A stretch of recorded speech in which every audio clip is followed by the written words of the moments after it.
തിരുവെഴുത്തിലേക്ക് നമ്മുടെ ശ്രദ്ധയെ തിരിക്കാം. ഇന്നലെ രാത്രി നാം വായിച്ചു തുടങ്ങിയ ആ വചനഭാഗത്തിൻ്റെ അടുത്ത ഭാഗമാണ് ഇന്ന് രാത്രിയും നാം തുടരുന്നത്. കഴിഞ്ഞ ദിവസം ഞാൻ ഓർപ്പിച്ചു, വരാത്ത ആരെങ്കിലും ഉണ്ടെങ്കിൽ ഒരു വാക്കിൽ ഓർപ്പിക്കുന്നു. യേശു സൗഖ്യമാക്കിയ യോഹന്നാൻ്റെ സുവിശേഷം 9-ാം അധ്യായത്തിൽ യേശു കണ്ണ് തുറന്ന കുരുടന് അവൻ്റെ അകക്കണ്ണും കൂടെ തുറന്ന് യേശു ആരാണെന്ന വെളിപ്പാട് അവന് കിട്ടി. പുറമേ കിട്ടിയ സൗഖ്യത്തിനപ്പുറത്ത്, കാഴ്ചപ്പാടിനപ്പുറത്ത് ഹൃദയദൃഷ്ടിയും കൂടെ പ്രകാശിച്ച് തന്നെ സൗഖ്യമാക്കിയ യേശു ആരാണെന്ന്, തൻ്റെ സ്ഥിതിക്ക് ഭേദം വരുത്തിയ യേശു ആരാണെന്ന്, വഴിയിൽ നിന്ന് കുപ്പയിൽ നിന്ന് തന്നെ ഉയർത്തി ഹല്ലേലൂയ മാനിച്ച യേശു ആരാണെന്ന് അവനൊരു വെളിപ്പാട് കിട്ടി. ആ വെളിപ്പാടുകളാണ് നാം ചിന്തിക്കുന്നത്. ഇന്നലെ നാം ചിന്തിച്ചത് അവന് കിട്ടിയ ഒന്നാമത്തെ വെളിപ്പാട്. പരീശന്മാരും ശാസ്ത്രിമാരും മതപുരോഹിതന്മാരും മാറി മാറി അവനെ ചോദ്യം ചെയ്യുമ്പോൾ ഇന്നുവരെ പരസ്യമായി ഒരു സാക്ഷ്യം പോലും പറഞ്ഞിട്ടില്ല. ആരുടെ മുമ്പിലും തൻ്റെ കാര്യം പറയാൻ അവസരം അവന് കിട്ടിയിട്ടില്ല. പക്ഷേ യേശു അത്ഭുതം ചെയ്തതുകൊണ്ട് മാത്രം അവൻ അതരം തുറന്ന് സംസാരിക്കുന്നു. നാം എന്തെങ്കിലും പറയുന്നതിൻ്റെ പിന്നിലൊരു കാര്യമുണ്ട്.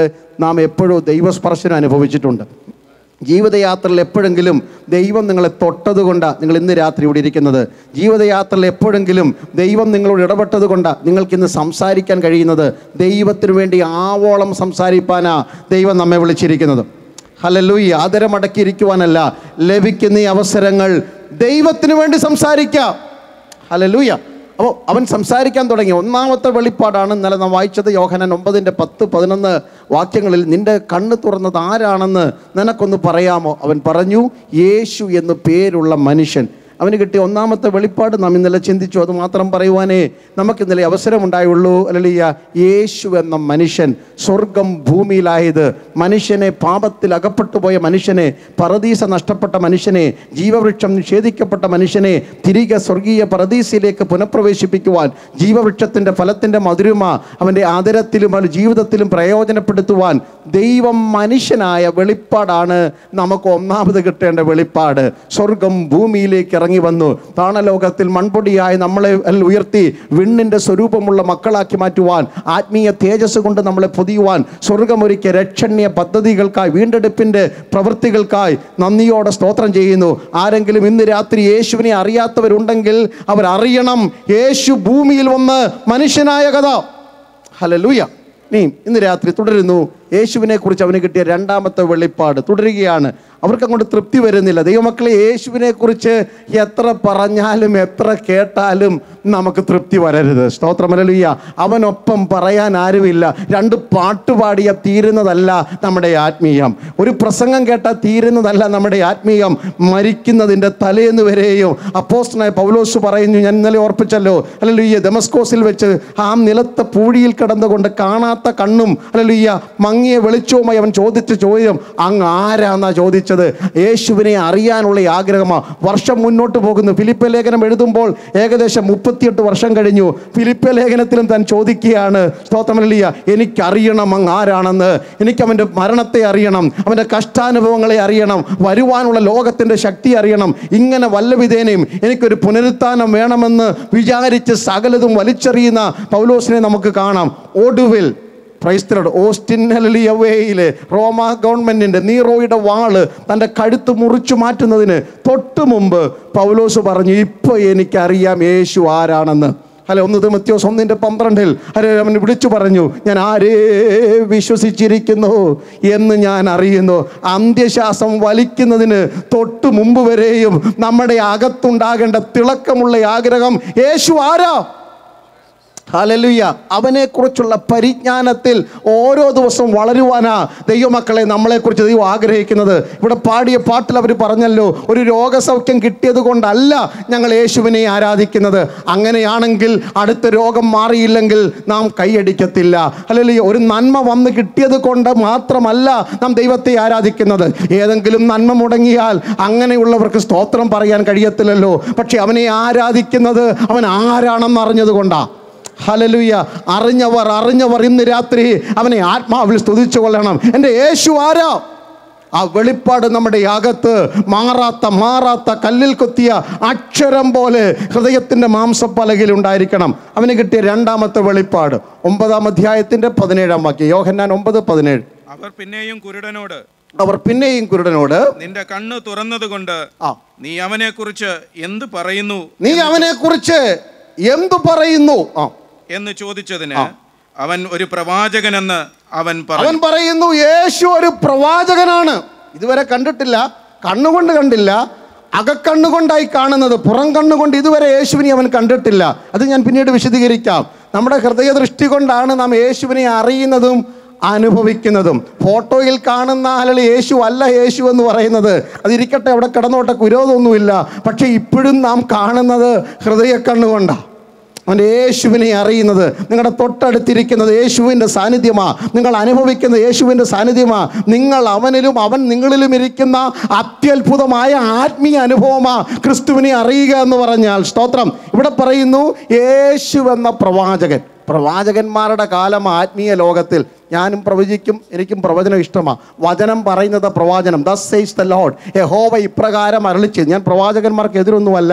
ആരെങ്കിലും എൻ്റെ പ്രസംഗം കേട്ടിട്ട് അങ്ങനൊന്നും തെറ്റിദ്ധരിച്ച് കളയരുത്. ഞാൻ എല്ലാ പ്രവാചകന്മാരെയും പ്രൊമോട്ട് ചെയ്യുന്ന ആളാണ്. പക്ഷേ ദൈവവചനം ചേരാത്ത ദൈവവചനത്തോട് ചേർന്ന് പോകാത്ത ഒരു പ്രവചനവുമല്ല. അന്ന് പകൽക്കാലം അവന് മനസ്സിലായി യേശുവാണ് യഥാർത്ഥ പ്രവാചകൻ. നാം കാണുന്ന ഈ കാലഘട്ടത്തിലെ പ്രവാചകന്മാർ നിങ്ങളുടെ ഭാവിയെ പറയത്തുള്ളൂ. കാരണം നിങ്ങളെ ഇന്നിരിക്കുന്നിടത്തും നിങ്ങളെ ആരാക്കാം? വലിയ ആളാക്കി മാറ്റാം. ഒരു കാറുള്ള നിങ്ങൾക്ക് എത്ര കാറ് കിട്ടും? എനിക്കറിയത്തില്ല, നിങ്ങളോട് പറഞ്ഞത്, നിങ്ങൾക്കല്ലേ അറിയത്തുള്ളൂ. 2 കാറ് കിട്ടും. ആർക്ക് പോയി? നിങ്ങൾക്ക് പിന്നെയും പേയ്മെൻറ്റ് അടയ്ക്കണം.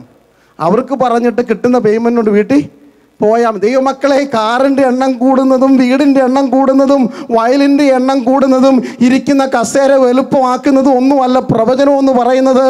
നിങ്ങളെ ക്രിസ്തുവിൽ ആരാക്കാം. ഹല്ലേലൂയ. ഇന്നിരിക്കുന്ന നിങ്ങളുടെ ആത്മീയ അവസ്ഥയ്ക്ക് കഴിഞ്ഞ കാലത്തിൽ നിന്ന് വ്യത്യസ്തമായി ക്രിസ്തുവിനോട് അനുരൂപപ്പെടുത്തിയിട്ട് നിങ്ങളുടെ ആത്മീയ തലത്തെ ഉയർത്തുന്ന ആലോചനയാ യഥാർത്ഥ പ്രവചനം എന്ന് പറയുന്നത്. ഞാനിവിടെ നിന്നുകൊണ്ട് നിങ്ങളുടെ എല്ലാവരുടെയും ഭാവി പറയാം. എത്ര പേർക്ക് സന്തോഷമുണ്ട്? പൈസ ഒന്നും തരണ്ട കേട്ടോ, ഫ്രീയാ. ഇവിടെ ഇരിക്കുന്ന സകലരുടെയും ഭാവി ഞാൻ പറയാം. അത് യെശയ്യാവ് ഹിസ്കിയാവിൻ്റെ കൊട്ടാരത്തിൽ കയറി ചെന്നിട്ട് ഹിസ്കിയാവിനോട് പറഞ്ഞതാ, നമ്മുടെ ഭാവി, നീ മരിച്ചു പോകും. എത്ര കൂട്ടത്തിലുണ്ട് എല്ലാവരും? ഇവിടെ ഇരിക്കുന്ന എല്ലാവരുടെയും ഭാവി ഞാൻ പറയുന്നു, നിങ്ങൾ എന്ത് ചെയ്യും?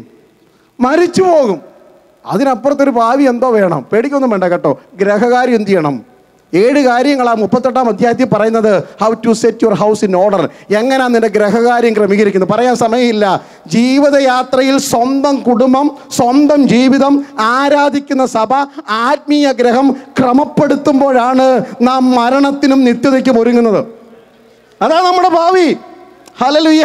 മണ്ണാകുന്ന ശരീരം മണ്ണോട് ചേരുമ്പോൾ, കാഹളം ധ്വനിക്കുമ്പോൾ കേൾക്കാതിരിക്കുവാൻ തടസ്സമായി ഈ ലോകത്തിൽ ഒന്നും എൻ്റെ ചെവിക്കകത്തില്ലെന്ന് ഉറപ്പ് പ്രാപിച്ച് അക്കരെ നാട്ടിലേക്ക് നടന്നു പോകുന്നതാ യഥാർത്ഥ ഭാവിക്ക് ഉറപ്പുള്ളവർ. ഹല്ലേലൂയ. ഇവിടെ പറയുകയാണ്, സ്തോത്രം ഹല്ലേലൂയ, യേശു എന്ന പ്രവാചകൻ എന്തറിയുന്നു? എൻ്റെ ഭാവി അറിയുന്നവൻ, എൻ്റെ കഴിഞ്ഞ കാലം അറിയുന്നവൻ. അതല്ലേ 9-ന്റെ 3-ാം വാക്യം ഇന്നലെ നാം ചിന്തിച്ചത്.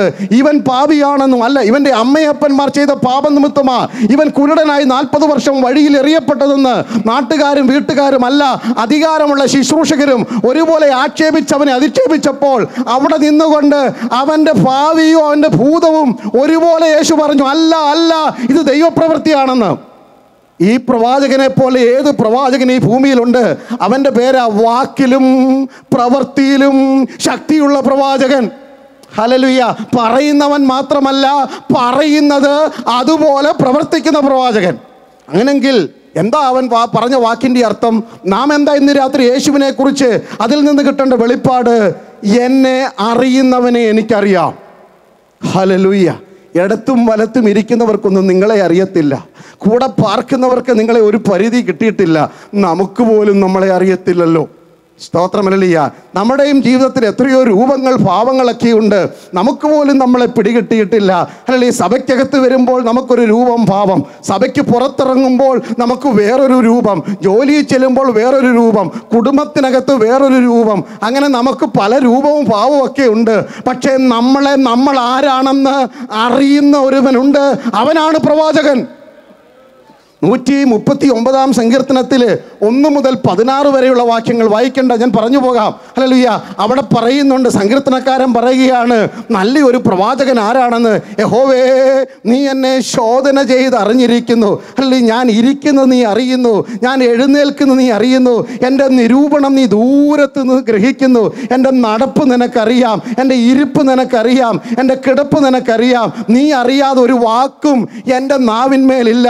നീയാണ് എൻ്റെ മുൻപടച്ചത്, നീയാണ് എൻ്റെ പിൻപടച്ചത്. ഓടിപ്പോകുന്ന വഴിയടച്ചും തിരിച്ചു പോകുന്ന വഴിയടച്ചും ചുറ്റും മതിൽ കെട്ടിയും എന്തിനാ നിന്റെ കൈ എൻ്റെ മേൽ വെച്ചിരിക്കുന്നു. ഇത് എൻ്റെ ബുദ്ധിക്ക് അപ്പുറമായി. ഈ പരിജ്ഞാനം എനിക്ക് അത്യത്ഭുതമാകുന്നു. എനിക്കൊരു തിരിച്ചറിവുണ്ടായി. നിന്റെ ആത്മാവിനെ ഒളിച്ച് ഞാൻ എവിടേക്ക് പോകും?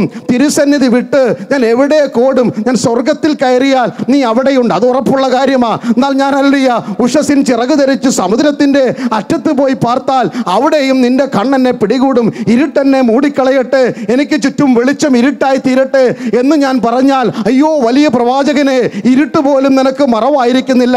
തുടർന്ന് പറയുന്നു, നീയല്ലോ എൻ്റെ അന്തര രംഗങ്ങളെ നിർമ്മിച്ചവൻ. എൻ്റെ അമ്മയുടെ ഉദരത്തിൽ ഞാൻ ഉരുവാകുന്നതിന് മുമ്പ് നിന്റെ കണ്ണെന്നെ കണ്ടു.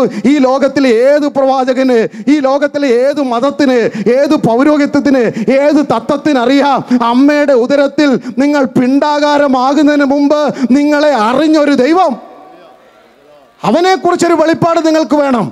ആകുല ചിന്തയോടെ, ഭാരത്തോടെ, എൻ്റെ ഭാവി എന്തായിത്തീരും, എൻ്റെ കുഞ്ഞിൻ്റെ ഭാവി എന്തായിത്തീരും എന്നും മനസ്സ് കലങ്ങി വിഷണഭാരത്തോടെ ഇന്ന് രാത്രി ആരെങ്കിലും ഇതിനകത്തിരിക്കുന്നെങ്കിൽ അവരോട് വചനത്തിൻ്റെ വെളിപ്പാടോടെ ഞാൻ പ്രവചിച്ച് ദൂത് പറയുന്നു, നീ ഭൂമിയിൽ ഉണ്ടാകുന്നതിന് മുമ്പ് നിന്നെ അറിഞ്ഞവനെ നീ അറിയണം. ഹല്ലേലൂയ. എൻ്റെ അമ്മയുടെ ഉദരത്തിൽ ഞാൻ പിണ്ണാകാരമായിരുന്നപ്പോൾ, ഒന്നുമില്ലാതിരുന്നപ്പോൾ എൻ്റെ അസ്ഥികൂടം പോലും നിനക്ക് മറവായിരുന്നില്ല. എനിക്ക് എത്ര നീളമുണ്ടാകും, എനിക്ക് എത്ര വണ്ണമുണ്ടാകും, എൻ്റെ കുടുംബം എന്താണ്, എനിക്ക് എന്ത് വിദ്യാഭ്യാസം ഉണ്ടാകും, ഞാൻ എന്തായി തീരുമെന്ന് എൻ്റെ അസ്ഥികൂടം പോലും മറവായിരുന്നില്ല. എടുത്തു പറയുന്നു, അവയൊക്കെയോ നിന്റെ പുസ്തകത്തിൽ എഴുതി വെച്ചിരുന്നു. ദൈവമക്കളെ, ഇന്ന് രാത്രി പറയുന്നത് ഊത് കേട്ടോണം. നിങ്ങളെക്കുറിച്ച് എഴുതിയ ഒരു പുസ്തകം സ്വർഗത്തിലുണ്ട്. അവൻ്റെ പേരാ പ്രവാചകൻ എന്ന് പറയുന്നത്. ഈ ലോകത്തിലെ ഒരു പിശാചിനും വാഴ്ചയ്ക്കും കെട്ടിനും ദേശശക്തികൾക്കും പട്ടണഭൂതങ്ങൾക്കും തുടച്ചു മാറ്റുവാൻ കഴിയാതെ നിങ്ങളുടെ പേരിൽ കൊത്തിവെച്ചിരിക്കുന്ന ഒരു പുസ്തകം സ്വർഗത്തിലുണ്ട്. എത്ര പേർക്ക് അഭിമാനത്തോടെ പറയാം, എന്നെ കുറിച്ച് എഴുതിയ ഒരു പുസ്തകം സ്വർഗത്തിലുണ്ട്. ആ പ്രവാചകനെ എനിക്കറിയാം. ലോകത്തിൽ ആരുമല്ല നിന്റെ ഭാവി തീരുമാനിക്കുന്നത്, നിന്റെ ജോലി സ്ഥലമല്ല തീരുമാനിക്കുന്നത്, കൂടെയുള്ളവരല്ല നിന്റെ ഭാവി തീരുമാനിക്കുന്നത്. നിന്റെ ഭാവി എഴുതി വെച്ചൊരു പുസ്തകം സ്വർഗത്തിലുണ്ട്. എൻ്റെ ഭാവി അറിയുന്നവനെ എനിക്കറിയാമെങ്കിൽ എൻ്റെ ഭാവി ഓർത്ത് ഞാൻ ഭാരപ്പെടത്തില്ല. എത്ര പേര് ഇന്ന് രാത്രി അഭിമാനത്തോടെ പറയും, എൻ്റെ കുഞ്ഞിൻ്റെ ഭാവി അറിയുന്നവനെ എനിക്കറിയാം, എൻ്റെ കുടുംബത്തിൻ്റെ ഭാവി അറിയുന്നവനെ എനിക്കറിയാം, എൻ്റെ ശുശ്രൂഷയുടെ ഭാവി അറിയുന്നവനെ എനിക്കറിയാം. ദൈവമക്കളെ, ഈ ലോകത്തിലെ മെഡിക്കൽ സയൻസ് ഇന്ന് ലോകത്തിൽ വെസ്റ്റേൺ വേൾഡിലും ഇവിടെയൊക്കെ ഏറ്റവും അതിൻ്റെ പാരതമ്യത്തിൽ നിൽക്കുന്ന ഒരു കാലഘട്ടമാണ്. പണ്ടൊക്കെ അല്ലെങ്കിൽ നമുക്കറിയാവുന്ന മെഡിക്കൽ ഒക്കെ നമുക്കറിയാമല്ലോ. ഇന്ന് വളരെ വിശാലമാണ്. എവിടെ ചെന്നാലും റിപ്പോർട്ട് കിട്ടും, മെഡിക്കൽ റിപ്പോർട്ട്. വിശേഷം ഇവിടുത്തെ എനിക്കറിയത്തില്ല. വെസ്റ്റേൺ കൺട്രികളിലൊക്കെ ഉദരത്തിൽ ശിശു ഉരുവാകി ചില ആഴ്ചകളോ മാസങ്ങളോ എത്തിക്കഴിയുമ്പോൾ അല്ലെങ്കിൽ പുറത്തു പറയും ആ കുഞ്ഞ് ആണാണോ പെണ്ണാണ്. ഇവിടെ എനിക്കറിയത്തില്ല, ചോദിക്കുന്നില്ല, നിങ്ങൾ പറയും വേണ്ട. പറയും നമ്മുടെ നാട്ടിലതില്ല, പറയും. പിന്നെ അറിയാൻ പറ്റും, കുറച്ചുകൂടെ കഴിയുമ്പോൾ അറിയാൻ പറ്റും ഈ കുഞ്ഞിന് എന്തെങ്കിലും ഡിഫക്റ്റ് ഉണ്ടോ, വൈകല്യമുണ്ടോ എന്ന് അറിയാൻ പറ്റും. ഈ രണ്ട് കാര്യങ്ങളെ അറിയാൻ പറ്റത്തുള്ളൂ. സ്തോത്രം. ഇതാ ഇത്രയും വളർന്നിട്ട് ചൊവ്വയോളം എത്തിയ ശാസ്ത്രം ഉണ്ടായിട്ടും ഒരു കുഞ്ഞ് അല്ലെങ്കിൽ ആണാണോ പെണ്ണാണോ എന്നറിയാം. ഇനി ഇതിനകത്ത് ധൃതി, ജനിക്കുമ്പോൾ നമുക്ക് ഏതായാലും അറിയാമല്ലോ. ഇനി എന്തെങ്കിലും പോരായ്മയുണ്ടോന്നും പരിഹരിക്കാൻ പറ്റാത്തതാണല്ലോ ഇവർ കണ്ടുപിടിക്കുന്നത്. പക്ഷേ ഈ വിശുദ്ധ തിരുവെഴുത്തിൽ ഞാനൊരു സ്കാനിങ് റിപ്പോർട്ട് കണ്ടിട്ടുണ്ട്. വിശുദ്ധ ഉൽപ്പത്തി പുസ്തകം 25-ാം അധ്യായം 22, 23 വാക്യങ്ങളാണ്. അല്ലെങ്കിൽ ഒരു ദമ്പതികൾക്ക് ഏകദേശം 20 വർഷം മക്കളില്ലായിരുന്നു. കുടുംബനാഥൻ്റെ പേര് ഇസഹാക്ക് എന്ന, ഭാര്യയുടെ പേര് റിബേക്ക. ഭാര്യയ്ക്ക് വേണ്ടി ഭർത്താവ് പ്രാർത്ഥിച്ചു. അത് കഴിഞ്ഞപ്പോൾ ഉദരത്തിൽ ശിശുക്കൾ ഉരുവായി. ശിശുക്കൾ തമ്മിൽ തിക്കി എന്നാ വായിക്കുന്നത്. അവൾ ദൈവത്തോട് ചോദിക്കാം. ഒന്ന് വായിച്ചോട്ടെ ദൈവദാസനെ.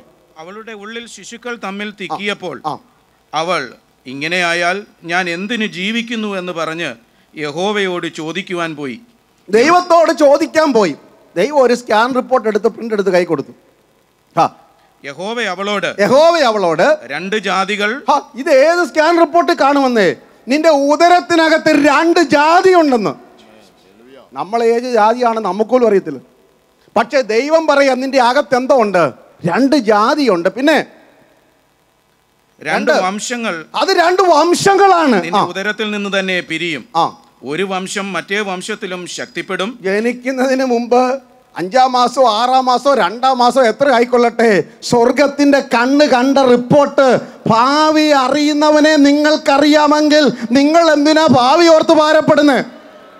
നിന്റെ തലമുറയെ നോക്കി ഇന്ന് രാത്രി ആത്മാവിൽ പറയണം, ഇവന്റെ ഭാവി ദൈവത്തിനറിയാം, ഇവളുടെ ഭാവി ദൈവത്തിനറിയാം. അല്ലല്ലേ, ഇന്ന് ലോകത്തിൻ്റെ ഏറ്റവും വലിയ ആത്മവിലാപം, ഏറ്റവും വലിയ രോദനം എന്ന് പറയുന്നത് തലമുറയുടെ ഭാവി ഓർത്ത.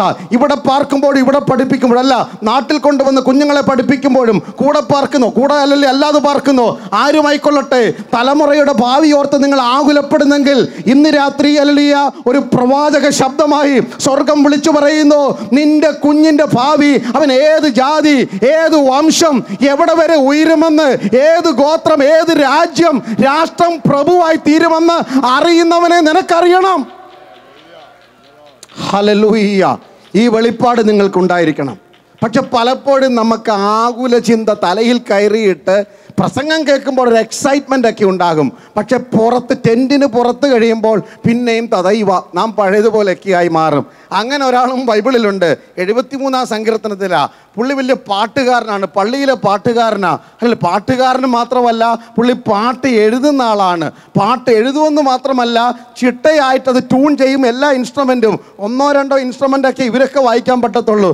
ഇത് 10-40 കമ്പിയുള്ള കിന്നരമൊക്കെ വായിച്ചു കളയും. അങ്ങനെ മിടുക്കനാണ്. മാത്രമല്ല, പുള്ളി ചീഫ് മ്യൂസിഷ്യനാണ്, സംഗീത പ്രമാണിമ, നമ്മുടെ ഭാഷയിൽ പറഞ്ഞാൽ വർഷിപ്പ് ലീഡറും കൂടാ. പക്ഷേ 73-ാം സങ്കീർത്തനത്തിൽ പുള്ളിയുടെ പേര് ആസാഫ് എന്ന. രാവിലെ എഴുന്നേറ്റപ്പോൾ പുള്ളിക്ക് അന്ന് പള്ളിയിൽ പോണ്ട.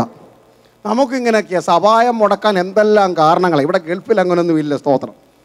കാരണം മറ്റേത് അമേരിക്കയിലും ഇന്ത്യയിലൊക്കെ രാവിലെ എഴുന്നേറ്റ സെൽഫ് ബോഡി ചെക്കാണ് രാവിലെ. ഇന്ന് എന്താ അസുഖം, ഏത് കാരണം ചൊല്ലി വീട്ടിൽ ഇരിക്കാൻ പറ്റും? കുഞ്ഞെ ഇങ്ങോട്ടൊന്ന് വന്നേടി, എൻ്റെ കൈക്കൊരു വേദന, എന്നാൽ നീ അങ്ങ് പൊക്കോ, ഞാൻ ഇന്ന് ആരാധനയ്ക്ക് വരുന്നില്ല. 2 മണിക്ക് ജോലിക്ക് പോവുകയും ചെയ്യും. എന്തൊരു മിറക്കള സഭയിൽ ദൈവദാസൻ അന്ന് അറിഞ്ഞോ അറിയാതെയോ ഇപ്പോൾ നമ്മൾ ആരാധിച്ചു കൊണ്ടിരിക്കുമ്പോൾ ആരെങ്കിലും സൗഖ്യമില്ലാതെ ഭവനത്തിയിരിക്കുന്നുവെങ്കിൽ യേശുവിൻ്റെ നാമത്തിൽ സൗഖ്യമാകട്ടെ, വലിച്ചതുപോലെ 2 മണിക്ക് ജോലിക്ക് പോകുന്നു. എന്തൊരു അത്ഭുതം. ആ പാസ്റ്റർ പോലും പേരൊന്നും അഡ്രസ്സൊന്നും ഒന്നുമില്ല, പേര് വിളിച്ച് മുന്നോട്ട് കൊണ്ടുവന്ന് 4 പേരുടെ മുമ്പിൽ മൈക്കി വെച്ച് പറയാഞ്ഞത് കൊണ്ട് പേരും അഡ്രസ്സും ഒന്നും കിട്ടിയില്ല. മിറക്കിൾസ് ആഫ്റ്റർ മിറക്കിൾ ഇങ്ങനെ നടന്നുകൊണ്ടിരിക്കുക. ഈ ഒരു ദിവസം രാവിലെ ഞായറാഴ്ച ആസാഫ് വീടിൻ്റെ വിൻഡോ തുറന്നപ്പം പുള്ളി അങ്ങോട്ട് നോക്കി, അടുത്ത വീട്ടുകാരൻ്റെ 2ാമത്തെ വീട് വാങ്ങിച്ചു. അവനാണ്ട്ര ഇന്നലെ ഒരു കാറേ ഉള്ളായിരുന്നു, ഇപ്പോൾ 2ാമത്തെ കാറ് വാങ്ങിച്ചു. എൻ്റെ പ്രസംഗ ഭാഷയെ പറയാം. 73-ാം സങ്കീർത്തനത്തിലാണ് ആസാബ് പറയുകയാണ്, അവന് ദേഹത്തിന് ഒരു കുറവുമില്ല, അവൻ്റെ സമ്പത്ത് ഇഷ്ടം പോലെ വർദ്ധിച്ചു വരികയാണ്. ഇനിയുമല്ല, അവൻ്റെ കണ്ണൊക്കെ ഇങ്ങനെ ഒതളങ്ങ പോലെ ഉരുണ്ടു വരിക, പുഷ്ടി കൊണ്ട് ഉന്തി നിൽക്കുക, അവൻ്റെ മൃഗസമ്പത്തിന് ഒരു കുഴപ്പവുമില്ല, ഇങ്ങനെ വർദ്ധിച്ചു വരും. പള്ളിയിൽ പോകത്തില്ല, പ്രാർത്ഥിക്കത്തില്ല, ഉപവസിക്കത്തില്ല, സ്തോത്രം പറയത്തില്ല, സ്തോത്ര കാഴ്ച ഇടത്തില്ല, എന്നിട്ടും അവനൊരു കുറവുമില്ല. എന്നിട്ട് താനെന്ന് നോക്കി, ഞാൻ എന്നും പള്ളിയിൽ പോകും, എന്നും പാട്ട് പാടും, എന്നും കൈയടിക്കും, അന്യഭാഷ പറയും, അല്ലെങ്കിൽ ഉപവസിക്കും, രട്ടുടുക്കും, കറുപ്പുടുക്കും, എന്തിനേറെ പറയുന്നു, ഞാൻ എൻ്റെ ഹൃദയത്തെ ശുദ്ധീകരിച്ചതും എൻ്റെ കൈകളെ കുറ്റമില്ലായ്മയിൽ കഴുകിയതും വ്യർത്ഥമത്രേ. നിരാശയാണ് മറ്റുള്ളവരുടെയൊക്കെ. ദൈവമക്കളെ, ആരെങ്കിലും വളർന്നാലും അല്ലെങ്കിൽ ധനമുണ്ടായാലും നമുക്ക് അസൂയൊന്നും വേണ്ട. നിങ്ങൾ ആരാണെന്ന് നിങ്ങൾ അറിയണം. നിങ്ങളെ ആരാക്കാവുന്നവനെ നിങ്ങൾ അറിയണം. യേശു എന്ന പ്രവാചകനെ കുറിച്ച് ഇന്ന് രാത്രി നിങ്ങൾക്കൊരു വെളിപ്പാടുണ്ടായിരിക്കണം. അവസാനം ഒരു 10 മണിയൊക്കെ ആയപ്പോൾ പുള്ളിക്ക് ഇരിക്കപ്പുറതിയില്ല. എത്രയൊക്കെ നമ്മൾ നിരാശപ്പെട്ടിരുന്നാലും ഒരു മൂളിപ്പാട്ട് എവിടെങ്കിലും കേട്ടാൽ മതി, നമുക്ക് ഉണർവ് വരും. ഇനി ഞാൻ പാടത്തില്ല, ഇനി ഈ വർഷം കൈയടിക്കത്തില്ല, ഇനി ഞാൻ പള്ളിയിലോട്ടില്ല എന്നൊക്കെ പറഞ്ഞ് എത്രയോ പേര് ഇതിനകത്ത് ഇരിപ്പുണ്ടെന്നറിയോ? എങ്ങനെ അതിനകത്ത് വന്നത്? ഒരു മുറിവാക്യം കേട്ടാൽ മതി. നല്ല പെന്തിക്കോസ്തുകാരന് ഒരു മൂളിപ്പാട്ട് കേട്ടാൽ മതി, അവൻ്റെ ആത്മീയം തിരിച്ചു വരും. അതുകൊണ്ടല്ലേ ഇയ്യോബ് വിളിച്ചു പറഞ്ഞത്? ഇയ്യോബിൻ്റെ പുസ്തകം 14-ാം അധ്യായം അതിൻ്റെ 14-ാം വാക്യത്തോട്ട് ഇങ്ങനെ വായിക്കുന്നു, വൃക്ഷമായാൽ അതിന് പ്രത്യാശയുണ്ട്. അതിനെ കുറ്റിയോട് ചേർത്ത് വെട്ടിയാലും, അതിൻ്റെ വേർ മണ്ണിൽ കെട്ടുപോയാലും, അതിൻ്റെ ഹല്ലേലൂയ കുറ്റി മണ്ണിൽ ദ്രവിച്ചു പോയാലും, മഴയുടെ ഗന്ധമടിക്കുമ്പോൾ അത് വീണ്ടും പൊട്ടിക്കിളിക്കും. ഞാൻ ആത്മാവിൽ ദൂത് പറയുന്നു, എത്ര കുടുംബം തകർന്നെന്ന് തോന്നിയാലും, ജോലി ഇല്ലെന്ന് തോന്നിയാലും, എല്ലാം അസ്തമിച്ചെന്ന് തോന്നിയാലും, ഇടംബലം തിരിച്ചറിയാതെ ഇരുട്ടിൽ തപ്പി നടന്നാലും, ഒരു പാട്ടിൻ്റെ മുറി കേട്ടാൽ മതി, ഭക്തൻ ആത്മാവിലാകും. നീ വീണ്ടും പൊട്ടിക്കളിക്കും. എത്ര പേർക്ക് വിശ്വാസമുണ്ട്? മണ്ണിൽ ഗന്ധം കെട്ടുപോയാലും, വേരഴുകിപ്പോയാലും, അഡ്രസ് പോയെന്ന് ലോകം വിധി പറഞ്ഞാലും, പിശാച് നിന്റെ പേര് ചൊല്ലി കെട്ടിയാലും, ഇന്ന് രാത്രി ആത്മാവിൽ ദൂത് പറയുന്നു, ഒരു പ്രസംഗത്തിന്റെ മുറി കേട്ടാൽ മതി, ഒരു വചനത്തിന്റെ വെളിപ്പാട്, ഒരു വാക്യം കിട്ടിയാൽ മതി, ഒരു ആത്മാവിന്റെ കാറ്റടിച്ചാൽ മതി, ഇന്ന് രാത്രി ചിലർ വീണ്ടും പൊട്ടി മുളയ്ക്കും. കരങ്ങൾ ഉയർത്തി കർത്താവിനെ സ്തുതിക്കാമോ? ആത്മാവിൽ പറഞ്ഞാട്ടെ, ഞാൻ വീണ്ടും കിളിക്കും, ഞാൻ വീണ്ടും തളിർക്കും, വീണ്ടും പൂവിടും, വീണ്ടും ഫലമുണ്ടാകും, വീണ്ടും എൻ്റെ കുടുംബത്തിൽ ദൈവപ്രവൃത്തി അതിൻ്റെ തേജസ്സോടെ വെളിപ്പെടും. ഹല്ലേലൂയ. ആലയത്തിലേക്ക് ചെന്നു. ആലയത്തിൽ ചെന്ന് ഹല്ലേലൂയ പാട്ടൊക്കെ അങ്ങോട്ട് മൂത്ത്, ഹല്ലേലൂയ പാട്ടൊക്കെ അങ്ങോട്ട് പാടി, ഹല്ലേലൂയ ആത്മാവിലാകുമ്പോൾ താനൊന്ന് കണ്ണടച്ചു ആസാഫ്. അപ്പോഴാ ഒരു ദർശനം. ദൈവമക്കളെ, നമ്മളൊക്കെ ഇങ്ങനെ നമ്മുടെ നിരാശയുടെ വേളയിൽ ദൈവം നമ്മളെ കാഴ്ചകളൊക്കെ കാണിക്കും. പെട്ടെന്നൊരു കാഴ്ച കണ്ടു. ഈ അപ്പുറത്തെ വീട്ടുകാരൻ എവിടെ നിൽക്കുന്നേ? നിങ്ങൾക്കറിയാം എവിടെ നിൽക്കുന്നേ? ഈ ത്രെഡ് മില്ലുണ്ടല്ലോ, നമ്മുടെ വീടിനകത്ത് ഓടുന്ന സാധനം. ഈ നാട്ടിൽ ഓടാൻ പറ്റാത്തതാണ്. ഈ ഓട്ടമാണല്ലോ ജീവിതത്തിൻ്റെ. തിരുവല്ല പോയി നിന്നാൽ മതി, ഓട്ടമാണ്. ഒരു കൂട്ടർ അങ്ങോട്ട് ഓടുക രാവിലെ, എന്തിനു വേണ്ടിയാ? ഒരു ചാൺ വയറ് നിറയ്ക്കാൻ വേണ്ടി. അടുത്ത കൂട്ടർ ഇങ്ങോട്ട് ഓടുക, അതൊന്ന് കുറയ്ക്കാൻ വേണ്ടി. ഈ രണ്ട് ഓട്ടമാണ് ഭൂമിയിലുള്ളത്. ഒരു കൂട്ടർ വയറ് നിറയ്ക്കാൻ വേണ്ടി, ഒരു കൂട്ടർ വയറ് കുറയ്ക്കാൻ വേണ്ടിയുള്ള ഓട്ടമാണ്. ഈ ഓട്ടം പോലാണ് ഇതിൽ ഈ ട്രെഡ് മില്ലേൽ ഗ്രീസ് തേച്ചിട്ട് ഒന്ന് ഓടി നോക്കിയേ, അതുപോലെ നിൽക്കുന്ന ഇവൻ. നിശ്ചയമായും നീ അവനെ എവിടെ നിർത്തിയിരിക്കുന്നു? വഴുവഴുപ്പിൽ. ഞാൻ ആത്മാവിൽ ദൂത് പറയുന്നു, ദൈവമക്കളെ, താൽക്കാലികമായി കെട്ടിപ്പൊക്കുന്ന ഈ ആഡംബരങ്ങളും, ഹല്ലേലൂയ, താൽക്കാലികമായി വന്നു കയറുന്ന നന്മകളും ഒന്നും ഓർത്ത് ആരും അഭിമാനിക്കല്ലേ. അതൊക്കെ വഴുതിപ്പോകുന്നതാ. തിത്തിരിപ്പക്ഷി മുട്ടയിടുന്നത് പോലെ കയ്യിൽ വന്നു ചേരുന്ന സമ്പാദ്യത്തെ ഓർത്ത് ആരും അഭിമാനം കൊള്ളല്ലേ. അനുഭവിക്കണമെങ്കിൽ അനുഭവിച്ചോ, പക്ഷേ അതിൽ അഭിമാനം കൊള്ളല്ലേ. അതിനല്ല സാക്ഷ്യം പറയേണ്ടത്. ഇതൊക്കെ വഴുതിപ്പോകും. ഹല്ലേലൂയ. പക്ഷേ 23, 24, 25 വാക്യങ്ങൾ, ആത്മാവിൻ്റെ ചൂട് പിടിച്ചപ്പോൾ വഴുവഴുപ്പിൽ ഒരുത്തം നിൽക്കുന്നു. ഇന്ന് എൻ്റെ ജീവിതത്തിൽ ഹല്ലേലൂയ ഇത്രയും തകർച്ചയായിട്ടും, എൻ്റെ രണ്ടാമത്തെ വീട് വെക്കാഞ്ഞിട്ടും അല്ല, ഉള്ള വീടിൻ്റെ പേയ്മെൻറ്റ് അടയ്ക്കാൻ പറ്റാതിരുന്നിട്ടും, നടന്നു പോകേണ്ടി വന്നിട്ടും, ഞാനിത് ഹല്ലേലൂയ യഥാർത്ഥ സാഹചര്യങ്ങളല്ല പറയുന്നത്, ഒന്ന് താരതമ്യപ്പെടുത്തി പറയുക. ഇവൻ വഴുവഴുപ്പിലാണെങ്കിൽ എൻ്റെ ഗതി എന്തായിരിക്കും എന്ന് ഭാരപ്പെട്ടപ്പോൾ അതിൻ്റെ 23-ാം വാക്യം തുടങ്ങി സങ്കീർത്തനക്കാരൻ പെട്ടെന്നറിഞ്ഞു, ആരോ എൻ്റെ കൈക്ക് പിടിച്ചിരിക്കുന്നു. ആരോ എൻ്റെ കൈക്ക് പിടിച്ചിരിക്കുന്നു. വീഴേണ്ട 100 സാഹചര്യമുണ്ടായിട്ടും, കട്ടതയുടെ കഠിന ശോധനയും തീച്ചുളയും ആഞ്ഞടിച്ചിട്ടും ഞാൻ എന്താ വീഴാതിരിക്കുന്നത്? എനിക്കറിയാം എൻ്റെ കൈയെ പിടിച്ചവൻ്റെ ചൂട്. എത്ര പേർക്ക് ഈ ആത്മാവിന്റെ ചൂട് തിരിച്ചറിയാം? നിന്റെ കരം പിടിച്ച ഒരുവനെ നിനക്കറിയാമോ? നിന്റെ കരം പിടിച്ചവനെ നിനക്കറിയാമോ? നിന്റെ അപ്പനേക്കാൾ, നിന്റെ അമ്മയേക്കാൾ, നിന്റെ ഭർത്താവിനേക്കാൾ, നിന്റെ ഭാര്യയേക്കാൾ, നിന്റെ സഭയിലെ പാസ്റ്ററേക്കാൾ, നിന്റെ കൂട്ടുവിശ്വാസിയേക്കാൾ നിന്റെ വലങ്കരം പിടിച്ചവനെ ഇന്ന് രാത്രി നിനക്കറിയാമെങ്കിൽ എനിക്കറിയാം. നീ എന്നെ വലം കൈക്ക് പിടിച്ചിരിക്കുന്നു. വീഴുവാൻ തക്കവണ്ണം 100 സാഹചര്യങ്ങൾ ഉണ്ടായിട്ടും, തകർന്നു പോകുന്ന 1000 വിഷയങ്ങൾ ഉണ്ടായിട്ടും, പട്ടണത്തിൽ പട്ടുപോകാഞ്ഞതിന്റെ കാരണം ആരോ എന്നെ വലം കൈക്ക് പിടിച്ചിരിക്കുന്നു. ഇന്ന് രാത്രി പരിസരം മറന്ന് ചിലർ തുള്ളാൻ തയ്യാറായിക്കോ, സാഹചര്യം മറന്ന് ചിലർ ചാടാൻ തയ്യാറായിക്കോ. കാരണം എൻ്റെ കയ്യെ പിടിച്ചവൻ്റെ ചൂട് എനിക്കറിയാം. ആരോ എൻ്റെ കയ്യെ പിടിച്ചിരിക്കുന്നു. നീ എൻ്റെ വലം കൈക്ക് പിടിച്ചിരിക്കുന്നു. നീ എൻ്റെ വലം കൈക്ക് പിടിച്ചിരിക്കുന്നു.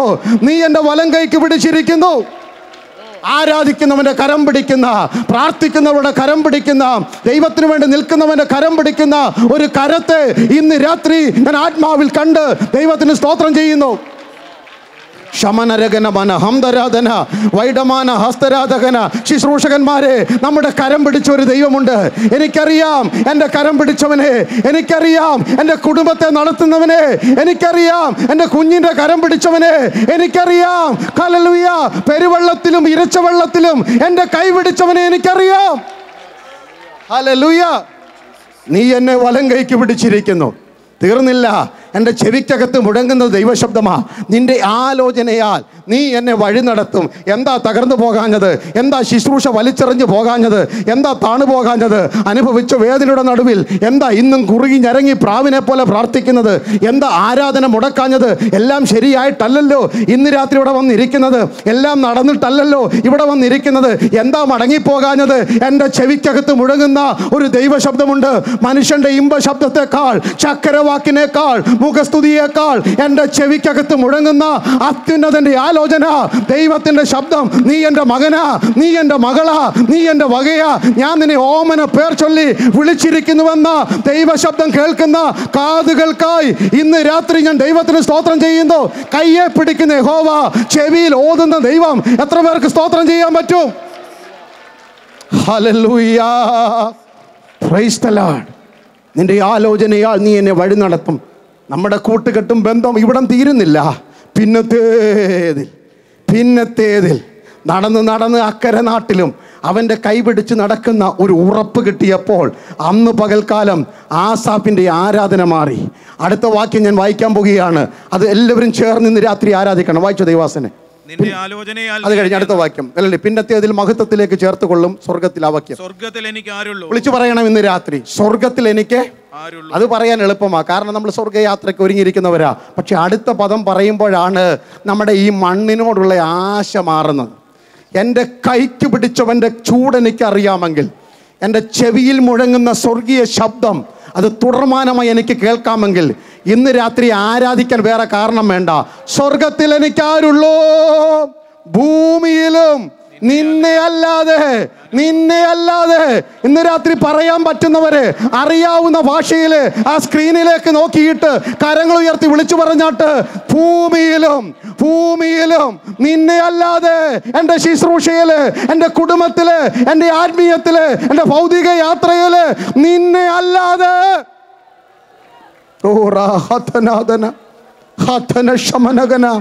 ഞാൻ ഒന്നും ആഗ്രഹിക്കുന്നില്ല. ദൈവമക്കളുടെ ആരാധനയുടെ രഹസ്യം അതാ. I desire to be with my Jesus forever. എൻ്റെ യേശുവിനോട് കൂടെ എപ്പോഴും ഇരിപ്പാൻ ഞാൻ കൊതിക്കുന്നു. അതാ നമ്മുടെ ആരാധനയുടെ മകുടം. ഹല്ലേലൂയ. അപ്പോൾ യേശുവിനെ അറിയേണ്ടതുപോലെ അറിയണം. യേശു എന്ന പ്രവാചകനെ നിങ്ങൾ അറിയണം. ഞാനവിടെ വിരാമം കുറിക്കും. നിങ്ങൾക്ക് മനസ്സിലായ കാര്യം, യേശു ആരാണ്? യേശു എല്ലാം അറിയുന്നവരാ. അറിയുന്നവൻ മാത്രമല്ല, അന്ത്യത്തോളം നടത്തുന്നവനാ, കരം പിടിച്ച് നടത്തുന്നവനാ, ചെവിയിൽ ആലോചന നടത്തുന്നവനാ, കല്ലറയ്ക്കപ്പുറത്തും ചലിക്കുന്ന ജീവിതത്തിന് നമ്മളെ ഉടമയാക്കി മാറ്റുന്ന യേശുവിനെ നിങ്ങൾ അറിയണം. നല്ല പ്രവാചകൻ. അവന് കിട്ടിയ മൂന്നാമത്തെ വെളിപ്പാട്. ഇന്ന് രാത്രി കുറച്ചും കൂടെ ആ വിഷയം ഒന്ന് പറയണമെന്ന് എനിക്ക് താല്പര്യമുള്ളത് കൊണ്ട് ഞാൻ അടുത്ത വിഷയം എടുക്കാൻ പോവുകയാണ്. ഹല്ലേലൂയ. മൂന്നാമത് കിട്ടിയ വെളിപ്പാട് യോഹന്നാന്റെ സുവിശേഷം 9-ാം അധ്യായം അതിൻ്റെ 27-28 വാക്യങ്ങളാണ് വായിക്കുന്നത്. ഒന്നാമത്തെ വെളിപ്പാട് യേശു എന്ന മനുഷ്യൻ, രണ്ടാമത്തെ വെളിപ്പാട് യേശു എന്ന പ്രവാചകൻ, മൂന്നാമത്തെ വെളിപ്പാട് വായിച്ചു. അതിനവൻ, ഞാൻ നിങ്ങളോട് പറഞ്ഞുവല്ലോ, നിങ്ങൾ ശ്രദ്ധിച്ചില്ല. വീണ്ടും കേൾപ്പാൻ ഇച്ഛിക്കുന്നത് എന്ത്? നിങ്ങൾക്കും അവന്റെ ശിഷ്യന്മാരാകുവാൻ മനസ്സുണ്ടോ എന്ന് ഉത്തരം പറഞ്ഞു. Price the Lord. അവന് കിട്ടിയ മൂന്നാമത്തെ വെളിപ്പാടാണ്. യേശു എന്ന പ്രവാചകൻ വിവരിച്ചു കൊടുത്തിട്ടും അവർക്കങ്ങോട്ട് മതിയാകുന്നില്ല. പിന്നെ അവനെ വിളിച്ചു നിർത്തി അവനെ പ്രസംഗിക്കുക. ഇന്ന് വരെ സഭയിൽ ഒരു സാക്ഷ്യം പറഞ്ഞിട്ടില്ല. ഇന്ന് വരെ യെരുശലേം ദേവാലയത്തിനകത്തോ സിനഗോഗിനകത്തോ ഒരു തോറായുടെ ഒരു അക്കം പോലും അവൻ വായിച്ചിട്ടില്ല, കണ്ണ് കാണത്തില്ല, 2 പാട്ട് പാടിയിട്ടില്ല, വഴി കിടക്കുക.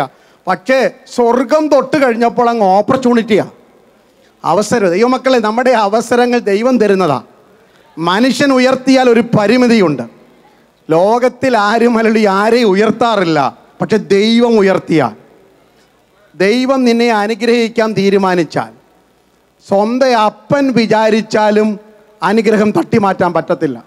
നിങ്ങൾ എൻ്റെ കൂടെ ഉണ്ടോ? എല്ലാവരും മനസ്സിലാകുന്നുണ്ടോ? ഉൽപ്പത്തി പുസ്തകം 48-ാം അധ്യായം ദൈവദാസൻ എഴുതി തന്നിട്ടില്ല, ഞാൻ ഈ പറയുന്ന ഓർമ്മ വരുന്ന വാക്യങ്ങൾ പറയുക. ഉൽപ്പത്തി പുസ്തകം 48-ാം അധ്യായം അതിൻ്റെ 15 തൊട്ട് താഴോട്ട് വായിക്കുമ്പോൾ, മിസ്രയീമെ കെട്ടിക്കിടന്ന 2 കുഞ്ഞുങ്ങളെയും കൈ പിടിച്ചുകൊണ്ട് യോസേപ്പ് തൻ്റെ മക്കളായ എബ്രഹീമിനെയും മനശ്ശെയും പിടിച്ചുകൊണ്ട് വന്യവയോധികനായി കണ്ണ് കാണാതെ കട്ടിലിന്മേൽ കാല് ഇങ്ങനെ പൊക്കി വെക്കുവാൻ കഴിയാതെ ഇരിക്കുന്ന യാക്കോബ് വടിയുടെ അറ്റത്ത് ചാരി നിൽക്കുക. യാക്കോബിൻ്റെ അടുക്കൽ 2 മക്കളെ കൊണ്ടുവന്നു.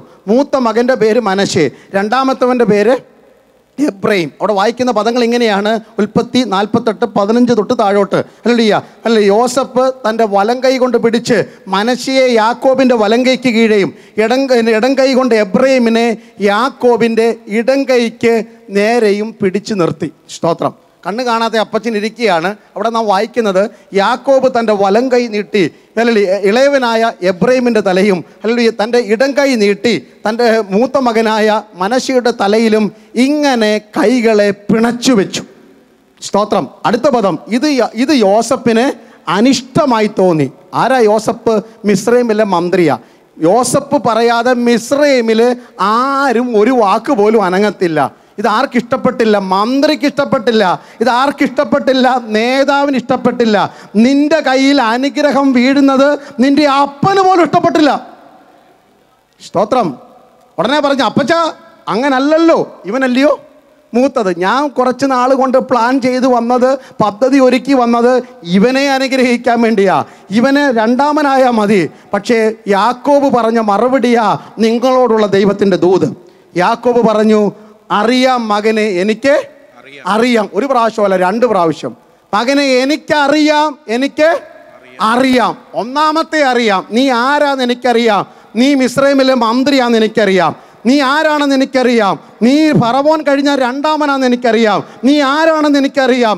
ഈ നാട്ടിലെ സകലരും നിന്റെ വാക്കിന് ഓച്ചാനിച്ച് നിൽക്കുന്നവരാണെന്ന് എനിക്കറിയാം. പക്ഷെ രണ്ടാമത്തെ എനിക്കറിയാം, നിന്നേക്കാൾ വലിയവനെ എനിക്കറിയാം.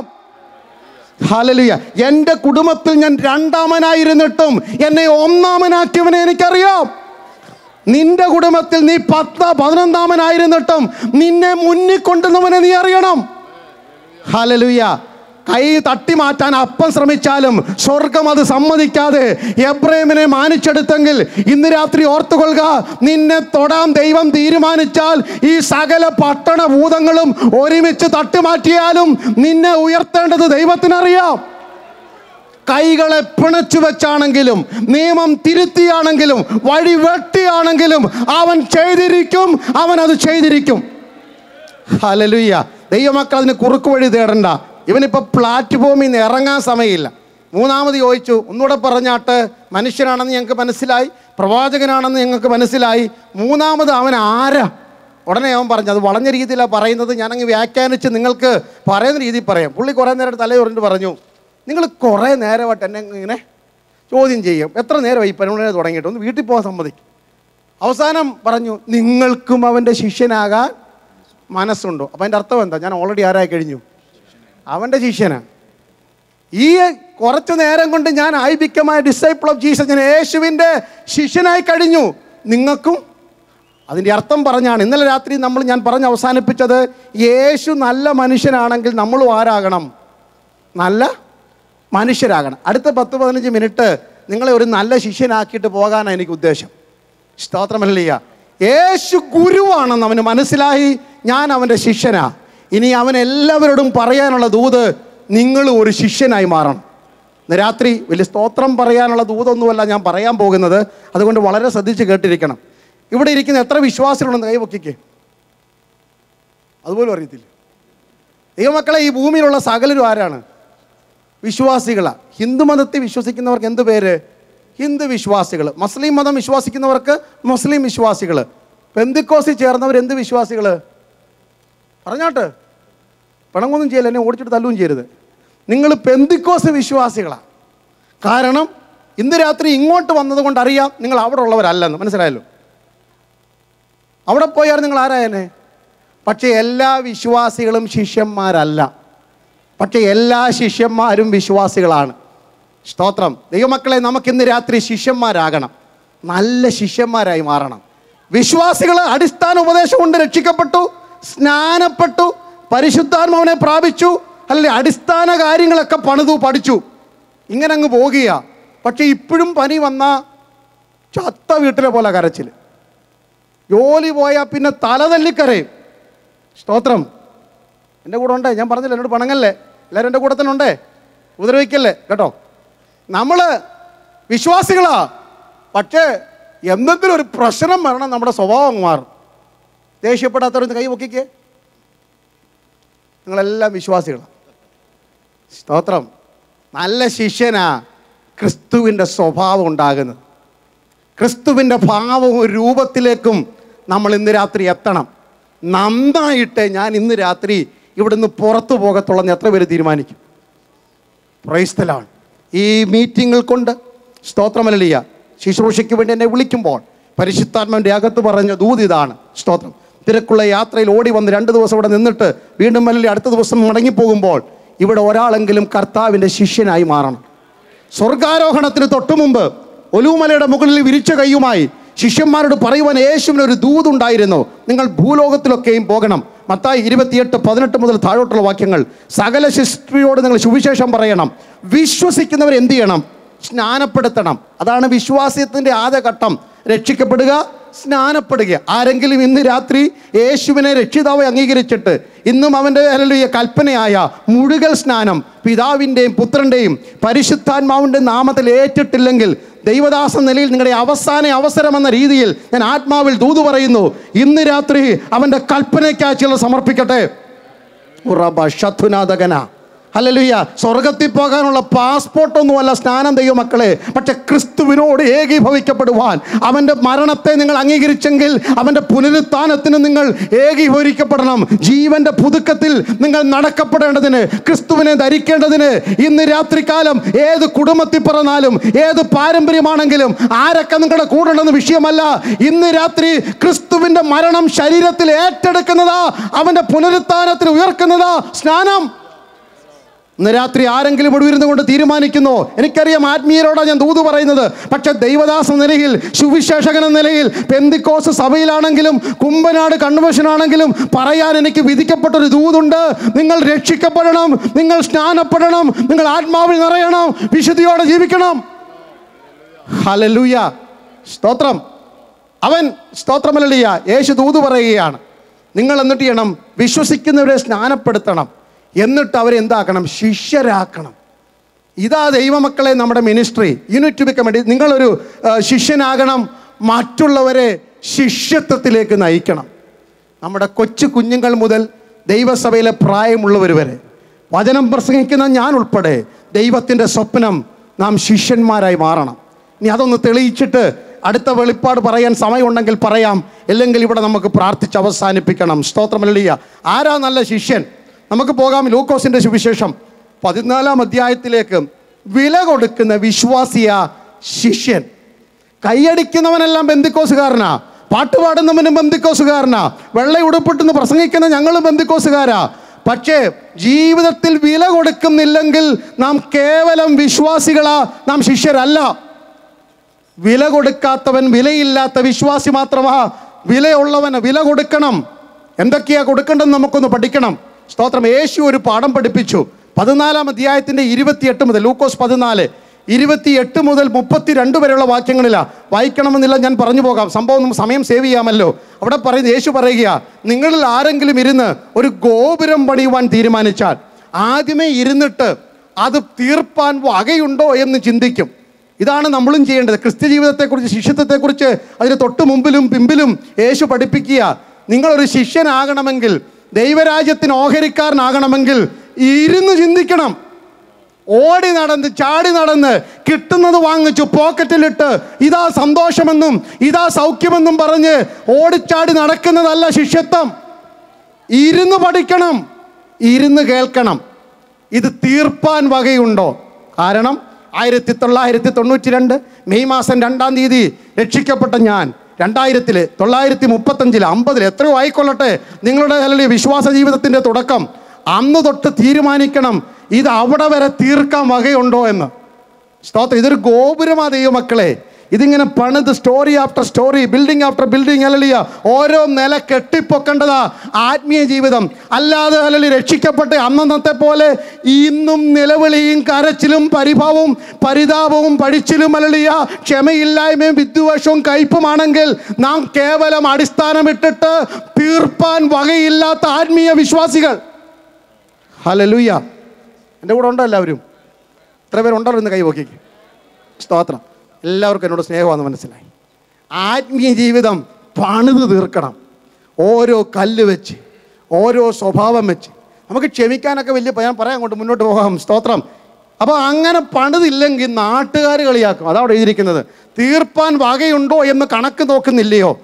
അല്ലെങ്കിൽ അടിസ്ഥാനമിട്ടിട്ട് ഇവൻ പണി തുടങ്ങിയിട്ട് കേവലം നമ്മളെപ്പോലെ ആയിപ്പോയല്ലോ എന്ന് നാട്ടുകാർ കൈകൊട്ടി ചിരിക്കാതിരിക്കേണ്ടതിന് ദൈവമക്കളെ ഇന്ന് രാത്രി പണിയാനുള്ള വകയുണ്ടോ എന്ന് തിരക്കണം. അതിൻ്റെ വില മുതലുണ്ടായിരിക്കണം. എല്ലാ പണിക്കും സ്വത്ത് വാരിക്കൂട്ടുക, ഈ പണിക്ക് ഉള്ളത് വാരിക്കളയുക. ഹല്ലേലൂയ. ലോകപ്രകാരം ഗോപുരം തീർക്കുന്നത് ഹല്ലേലൂയ മുതൽ മുടക്കിയ, ഇവിടെ മുതൽ ഉള്ളത് വലിച്ചെറിയുമ്പോഴാ നല്ല ശിഷ്യനാകുന്നത്. 5 കാര്യങ്ങൾ എനിക്ക് പറയണം. 1 14:26 ഒന്നാമത്തെ മുതൽ ലൂക്കോസ് 14:26. എൻ്റെ അടുക്കൽ വരികയും അപ്പനെയും അമ്മയെയും ഭാര്യയെയും മക്കളെയും സഹോദരന്മാരെയും ആവേശം അങ്ങോട്ട് മൂത്തു. നല്ല വാക്യമാണല്ലോ പാസ്റ്റർ, വായിച്ചു. സ്വന്തം ജീവനെയും കൂടെ പകയ്ക്കാതിരിക്കുകയും ചെയ്യും. ഒന്നാമത് ഉള്ളി വിരോധം. അതിൻ്റെ കൂട്ടത്തിൽ ഇന്ന് പ്രസംഗത്തിൽ കൂടെ കേട്ടു, ഇതിനെയൊക്കെ അങ്ങ് പകച്ചേര്, ഇതിനെയൊക്കെ അങ്ങ് എന്ത് ചെയ്തേര്, വെറുത്തേര്. ദൈവമക്കളെ അർത്ഥം പറയാൻ പോകുക. അല്ലാത്തവർക്ക് ആരാകാൻ പറ്റത്തില്ല? ശിഷ്യനാകാൻ പറ്റത്തില്ല. ഭാര്യയേക്കാൾ, ഭർത്താവിനേക്കാൾ, മക്കളേക്കാൾ, ജോലിയേക്കാൾ ദൈവത്തെ സേവിക്കാത്തവർക്ക് ഞാൻ നിൽക്കുമ്പോൾ അവരോട് വെറുപ്പ് തോന്നണം. ഞാൻ വെറുപ്പെന്ന് പറയുന്നത് അവരെ 2ാം സ്ഥാനത്ത് കൊണ്ടുവരുന്നതാണ്. To make them secondary. Hallelujah. അതിൻ്റെ അർത്ഥം അവരെ തള്ളിക്കളയുന്നതല്ല. യേശുവിൻ്റെ സ്ഥാനത്ത് ഒന്നും വരല്. അപ്പനായാലും അമ്മയായാലും ഭാര്യയായാലും ആത്മീയ വിഷയത്തിൽ 1ാം സ്ഥാനം ദൈവത്തിന് കൊടുക്കണം. സങ്കീർത്തനക്കാരൻ പറയുന്നു, എൻ്റെ ആഗ്രഹം കേൾക്കണോ? ഈ ചെങ്കോലും കിരീടവും രാജവസ്ത്രവും ചെരുപ്പും സിംഹാസനവും ഒന്നുമല്ല. ഞാൻ യഹോവയുടെ ഒരു കാര്യം അപേക്ഷിച്ചു, അത് തന്നെ ഞാൻ ആഗ്രഹിക്കുന്നു. 27 സങ്കീർത്തനം 4-ാം വാക്യം. അല്ല, യഹോവയുടെ മനോഹരത്വം എനിക്ക് കാണണം, അതാ എൻ്റെ ആഗ്രഹം. ഞാൻ യഹോവയെ എപ്പോഴും എൻ്റെ മുമ്പിൽ വെച്ചിരിക്കുന്നു, അതാ എൻ്റെ തീരുമാനം. ഇന്ന് രാത്രി എല്ലാറ്റിനോടും ഒരു വെറുപ്പ് തോന്നണം. സ്തോത്രം. ദൈവവിഷയം നിമിത്തം. ഹല്ലേലൂയ. എത്രയോ നാട്ടിൽ, ഇവിടൊക്കെ ഇല്ലല്ലോ, ഹല്ലേലൂയ, ആരാധന മുടക്കി കല്യാണത്തിന് പോകുന്ന ബിരുദന്മാരും വീരന്മാരും ഒക്കെ ഉണ്ട്. സ്തോത്രം. കുഞ്ഞുങ്ങളെയൊക്കെ ഹല്ലേലൂയ നമ്മളുമൊക്കെ നന്നായി പഠിച്ചവരാ, നല്ല വിദ്യാഭ്യാസം മാന്യമായ ലോകത്തിലും ദൈവശാസ്ത്രത്തിലും ഒക്കെ ഉള്ളവരാ. ഒറ്റ ഞായറാഴ്ച സഭായോഗം മുടക്കി സ്കൂളിൽ പോകുവാൻ, ട്യൂഷന് പോകാനൊന്നും ഞങ്ങളുടെ മാതാപിതാക്കൾ സമ്മതിച്ചിട്ടില്ല. അതുകൊണ്ടല്ല ഒരു ദോഷവും ജീവിതത്തിൽ വന്നിട്ടുമില്ല. സ്തോത്രം. വില കൊടുക്കാൻ തയ്യാറാകണം.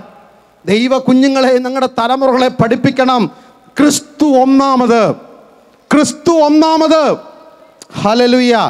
അതിനൊരു തീരുമാനം നമ്മൾ ഇന്ന് രാത്രി എടുത്തിട്ട് മടങ്ങിപ്പോകാം. എന്തെല്ലാം വന്നാലും ഞാൻ സന്തോഷമായി കർത്താവിൻ്റെ പിന്നാലെ യാത്ര ചെയ്യും. അവിടെ നിൽക്കട്ടെ. അപ്പം 1, ലോകത്തിൽ ആരോടും ദൈവത്തെക്കാൾ കൂടുതൽ പ്രീതിയോ അല്ലെങ്കിൽ ബഹുമാനമോ പാടില്ല. ദൈവത്തിനായിരിക്കണം 1ാം സ്ഥാനം. 2 അതിൻ്റെ 27-ാം വാക്യം. തൻ്റെ ക്രൂശ് എടുത്തുകൊണ്ട് എൻ്റെ പിന്നാലെ വരാത്തവനും എൻ്റെ ശിഷ്യനായിരിക്കാൻ കഴിയും. 2ാമത്തെ പാഠം, 2ാമത് മുടക്കേണ്ട മുതൽ ക്രൂശ് എടുക്കണം. അവരവരുടെ ഈ ക്രൂശ് എന്ന് കേൾക്കുമ്പോഴേ ഈ കൂട്ടർക്കൊരു വിചാരമുണ്ട്, ആരാ ക്രൂശ്? ചിരിക്കുന്നുണ്ടല്ലോ അവർ. നാട്ടിലുള്ള സ്ത്രീകളെല്ലാം പറയുന്നത് എൻ്റെ അച്ചായനൊരു കുരിശാണ്. നല്ല ദൈവമക്കളെ, ഞാനിത് പഠിച്ചു വന്നപ്പോൾ നേരെ തിരിച്ചാണ്. എൻ്റെ കൂടെ ഉണ്ട്, എന്നോട് ഉദ്ധരിക്കുകയും ചെയ്യില്ല, അതിലെ കൂടെ പോകേണ്ടത്. സ്തോത്രം. പഴയ യാക്കോബ പാരമ്പര്യത്തിൽ നിന്നും മർത്തോമയിൽ നിന്നും ഒക്കെ വന്നവരുണ്ടല്ലോ.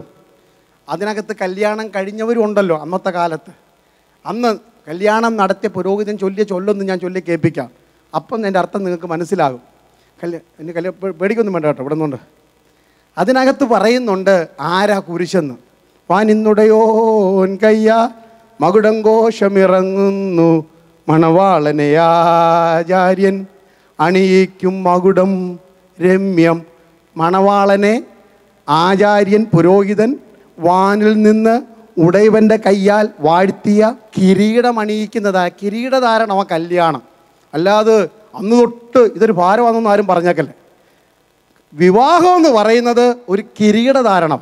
ഇനി അടുത്തതുകൊണ്ടല്ലോ, വാനിന്നുടയോൻ കയ്യാൽ മകുടം ഘോഷമിറങ്ങുന്നു, ആചാര്യൻ മണവാട്ടിയെ അണിയിക്കുന്നു മകുടം. അത്രയും വരെ നമ്മൾ കേൾക്കാറുള്ളൂ. അതിനോട് ചേർന്ന് ബാക്കി ചൊല്ലുണ്ട്, മണവാളൻ തൻ മകുടം തിരുമുൾമുടിയോട് സദൃശം. മണവാള, നിനക്ക് കിട്ടിയ മകുടവാ മുൾമുടി. കഷ്ടമായിപ്പോയല്ലേ. ഇന്ന് വരെ നിങ്ങളെ തിരിച്ചു പറഞ്ഞുകൊണ്ടിരുന്നേ. അടുത്തത് പറയുന്നു, മണവാട്ടിതൻ മകുടം സതിമാർ മുടിയോട് സദൃശം രാജാവിൻ്റെ കിരീടമാണ്. എൻ്റെ അച്ഛൻ ഒരു രാജാവെന്നൊരു സ്തോത്രം പറഞ്ഞാട്ടെ. ഹല്ലേലൂയ. നിങ്ങൾക്ക് ചേരുന്ന ഭർത്താവല്ലെന്ന് നാട്ടുകാർ പറഞ്ഞാലും നിനക്ക് കിട്ടിയതൊരു രാജാവ്. ഇന്ന് രാത്രി കുടുംബങ്ങൾക്കകത്ത് ദൈവസാന്നിധ്യം വെളിപ്പെടണം. ഹല്ലേലൂയ. ദൈവമക്കളെ, നിങ്ങൾക്ക് കുടുംബത്തിനകത്ത് ഐക്യത ഉണ്ടാകണം, കുടുംബത്തിനകത്ത് സന്തോഷമുണ്ടാകണം. ഞാൻ പാർക്കുന്ന ദേശം അല്ല, പെന്തിക്കോസ്ത് സഭകൾ, ശിശുടി സഭകളിൽ കുടുംബ തകർച്ച ക്യാൻസർ പോലെ പടർന്നുകൊണ്ടിരിക്കുക. ഇത് കണ്ട് വളരുന്ന ഒരു തലമുറ, 30-50 വയസ്സായിട്ടും വിവാഹം വേണ്ട എന്ന് ഒരു തലമുറ പറയുന്നതിൻ്റെ കാരണം അവർ കണ്ടു വളരുന്ന കുടുംബത്തിലെ അരാജകത്വമാ. ഇന്ന് രാത്രി ഭർത്താവ് ഭാര്യയെ ബഹുമാനിപ്പാൻ, സ്നേഹിക്കാൻ പഠിക്കുന്ന ഒരു ആത്മീയ ശിഷ്യത്വം നമുക്കുണ്ടാകണം. ഹല്ലേലൂയ. പെന്തിക്കോസ്ത് സഭയിലെ പാസ്റ്റർമാർ ഇതൊരു പക്ഷേ നിങ്ങളോട് പറയുന്നില്ലായിരിക്കാം. ഇന്ന് രാത്രി ഞങ്ങൾക്ക് നിങ്ങളോട് പറയുവാൻ ഒരു സന്ദേശമുണ്ട്. ലോകത്തിൽ ദൈവം സ്ഥാപിച്ച കുടുംബം അതൊരു കിരീടമായി കൊണ്ട് നടക്കണം. അഭിമാനത്തോടെ എൻ്റെ ഭാര്യ ദൈവം എനിക്ക് തന്ന നിധിയാണെന്ന് പറയുവാൻ അവളുടെ വില മുത്തുകളിലുമേറുന്നു. എൻ്റെ ഭർത്താവ് സ്വർഗം എനിക്ക് തന്ന രാജകുമാരനാ, അവനെ അഠോണായി എന്ന് വിളിക്കുവാൻ, യജമാനനെ എന്ന് വിളിക്കുവാൻ, പലരും ബഹുമാനിപ്പാൻ ദൈവദാസിമാരെ നിങ്ങൾ തയ്യാറാകണം. അതാ കുടുംബത്തിൻ്റെ സന്തോഷം. മടങ്ങി വരട്ടെ. അവരവരുടെ കുരിശെടുക്കുക എന്ന് പറഞ്ഞു കഴിഞ്ഞാൽ ജീവിതത്തിലെ കഷ്ടങ്ങൾ, ദൈവം നിങ്ങളെ ഏൽപ്പിച്ച വേദനകൾ. ഹല്ലേലൂയ. പത്രോസിൻ്റെ ഭാഷയെ പറഞ്ഞാൽ, അല്ലെങ്കിൽ കുറ്റം ചെയ്തിട്ട് ഭേദ്യമേറ്റാൽ എന്ത് വിശേഷത? ക്രിസ്ത്യാനിയായിട്ട് കഷ്ടം സഹിക്കുന്നതാ യശസ്. ഹല്ലേലൂയ. ദൈവനാമത്തിനു വേണ്ടി നിങ്ങൾ സഹിച്ചിട്ടുള്ള സകല അപമാനങ്ങളും, സകല നിന്ദകളും, സകല വേദനകളും നിങ്ങളെ നല്ല ശിഷ്യനാക്കുകയാണ്. പറയുന്നതിന് തിരിച്ചു പറയാനല്ല ദൈവം നിങ്ങളെ വിളിച്ചിരിക്കുന്നത്. സഹിക്കണം ദൈവമക്കളെ, പൊറുക്കാൻ പഠിക്കണം. വാക്കിന് കൊണ്ട് അല്ല, തോൽപ്പിക്കാനല്ല, വാക്ചാതുര്യം കൊണ്ട് അല്ല കുടുംബം നടത്തേണ്ടത്, സഭ നടത്തേണ്ടത്. മിടുക്കും തണ്ടും തടിയും മുട്ടിയും കൈ ഉയർത്തിയും കൈയടിച്ചും ഒന്നും അല്ലെന്നേ കാര്യം നേടേണ്ടത് വിനയത്തോടെ വേണം. ചോദ്യം ചോദിക്കുന്നു, ദൈവം ആർക്കാ കൃപ കൊടുക്കുന്നത്? ആ പാസ്റ്റർക്ക് ഭയങ്കര കൃപയാ, ചറപറാന്ന് അന്യഭാഷ പറയുന്നു, പ്രവാചകനാ, നിർത്താതാ പ്രസംഗിക്കുന്നത്, എഴുത്തുകാരനാണ്. ഹല്ലേലൂയ. ആ സഹോദരിയോ വന്ന് ഇരുന്ന ഉടനെ കയ്യടിയ, അന്യഭാഷയുടെ ഭൂരമാ. ആ സഹോദരൻ 5 മിനിറ്റ് മൈക്കിൽ കൂടെ കിട്ടിയാൽ 50 മിനിറ്റ് പ്രസംഗിച്ച് പ്രാർത്ഥിച്ചു കളയും. എന്തോ ഒരു കൃപയാ. പക്ഷെ ആർക്കാ ദൈവം കൃപ കൊടുക്കുന്നത്? വചനം പറയുന്നു, ആർക്കാ കൃപ കൊടുക്കുന്നത്? യഹോവ താഴ്മയുള്ളവർക്ക്. ദൈവമക്കളെ 21 ദിവസം ഇരുന്ന് കാത്തിരിക്കൊന്നും വേണ്ട, വിനയപ്പെട്ടാ കിട്ടുന്നതാ ദൈവകൃപ. അവൻ നിഗളികളോട്, ഹി റെസിസ്റ്റഡ് അല്ലെങ്കിൽ പ്രൗഡ്, അവൻ നിഗളികളോട് എതിർത്ത് നിൽക്കുന്നു. താഴ്മയുള്ളവർക്ക്, വിനയപ്പെടുന്നവർക്ക് വാരിക്കോരി കൊടുക്കുന്നതാ ദൈവകൃപ. എങ്കിൽ ഞാൻ ശക്തമായി പറയുന്നു, ഒരൊറ്റ അഹങ്കാരിയുടെ മേലും ദൈവത്തിൻ്റെ കൃപയില്ല. ദൈവദാസന്മാർക്ക് നേരെ വിരൽ ചൂണ്ടുന്ന, ഭർത്താവിനെ ആക്ഷേപിക്കുന്ന, ഭാര്യയെ ഉപദ്രവിക്കുന്ന, കുടുംബത്തിൽ അസമാധാനം സൃഷ്ടിക്കുന്ന, സഭയെ ഭരിക്കുവാൻ അല്ലെങ്കിൽ അസമാധാനം സൃഷ്ടിക്കുന്ന ഒരുത്തൻ്റെ മേലും ദൈവകൃപയില്ല. ഞാൻ ആത്മാവിൽ ദൂത് പറയുന്നു, വിനയപ്പെടുന്നവന് മാത്രമേ, പരസ്പരം ബഹുമാനിക്കുന്നവന് മാത്രമേ, അന്യോന്യം പൊറുക്കുന്നവന്, ക്ഷമിക്കുന്നവന്, സഹിഷ്ണുതയുള്ളവന്, ആത്മഫലങ്ങൾ ജ്വലിപ്പിക്കുന്നവന് മാത്രമേ ദൈവകൃപയുള്ളൂ. ഹല്ലേലൂയ. പെന്തിക്കോസ്ത് ലോകത്തിൽ അല്ലെങ്കിൽ അന്യം നിന്നുകൊണ്ടിരിക്കുക ക്ഷമ. ആർക്കും ക്ഷമയില്ല, ആരോടും ക്ഷമിക്കത്തില്ല. ഇനി ദൈവത്തിനൊരു സ്വഭാവമുണ്ട്, നമുക്ക് എവിടെ തോക്കാൻ മടിയാണോ അവിടെ തന്നെ കൊണ്ട് നമ്മളെ ഇടും. ആരോട് വിരോധമുണ്ടോ അവരെ മുന്നിൽ കൂടെ എന്നും നടത്തിക്കും. ഇവനെ ഇനി മേലെ കാണണ്ട, എന്തിന്, ഞാൻ അവൻ്റെ പാട് നോക്കി ജീവിച്ചോളാം. അന്നേരം ഈ പുള്ളി വന്ന് സഭയിൽ കയറും. അതോടെ നമ്മുടെ ആത്മീയം തണുക്കും. ബൈബിളിലെ ഉദാഹരണം പറഞ്ഞാൽ നിങ്ങൾക്ക് മനസ്സിലാകുമല്ലോ. യോസഫിന് ജീവിതത്തിൽ ആരോടെങ്കിലും വിരോധമുണ്ട്? ആരോടാ? നിങ്ങളോട് പറഞ്ഞാലേ എനിക്കൊരു സുഖമുള്ളൂ കേൾക്കാൻ. അവരോട് വിരോധമൊന്നുമില്ല, അതുകൊണ്ടല്ലേ പറയുന്നത്, നിങ്ങൾ എൻ്റെ നേരെ ദോഷമൊക്കെ ചെയ്തെങ്കിലും ദൈവം ഇതൊക്കെ എന്താക്കി മാറ്റി. ഏറ്റവും വിരോധം ആരോടായിരിക്കും? ചുമ്മാ തുറന്നും പറയുന്നേ, ഒക്കട്ടെ, ചിലവൊന്നുമില്ലല്ലോ. ആരോടാ? പോത്തിഫറിൻ്റെ ഭാര്യ അല്ലേ?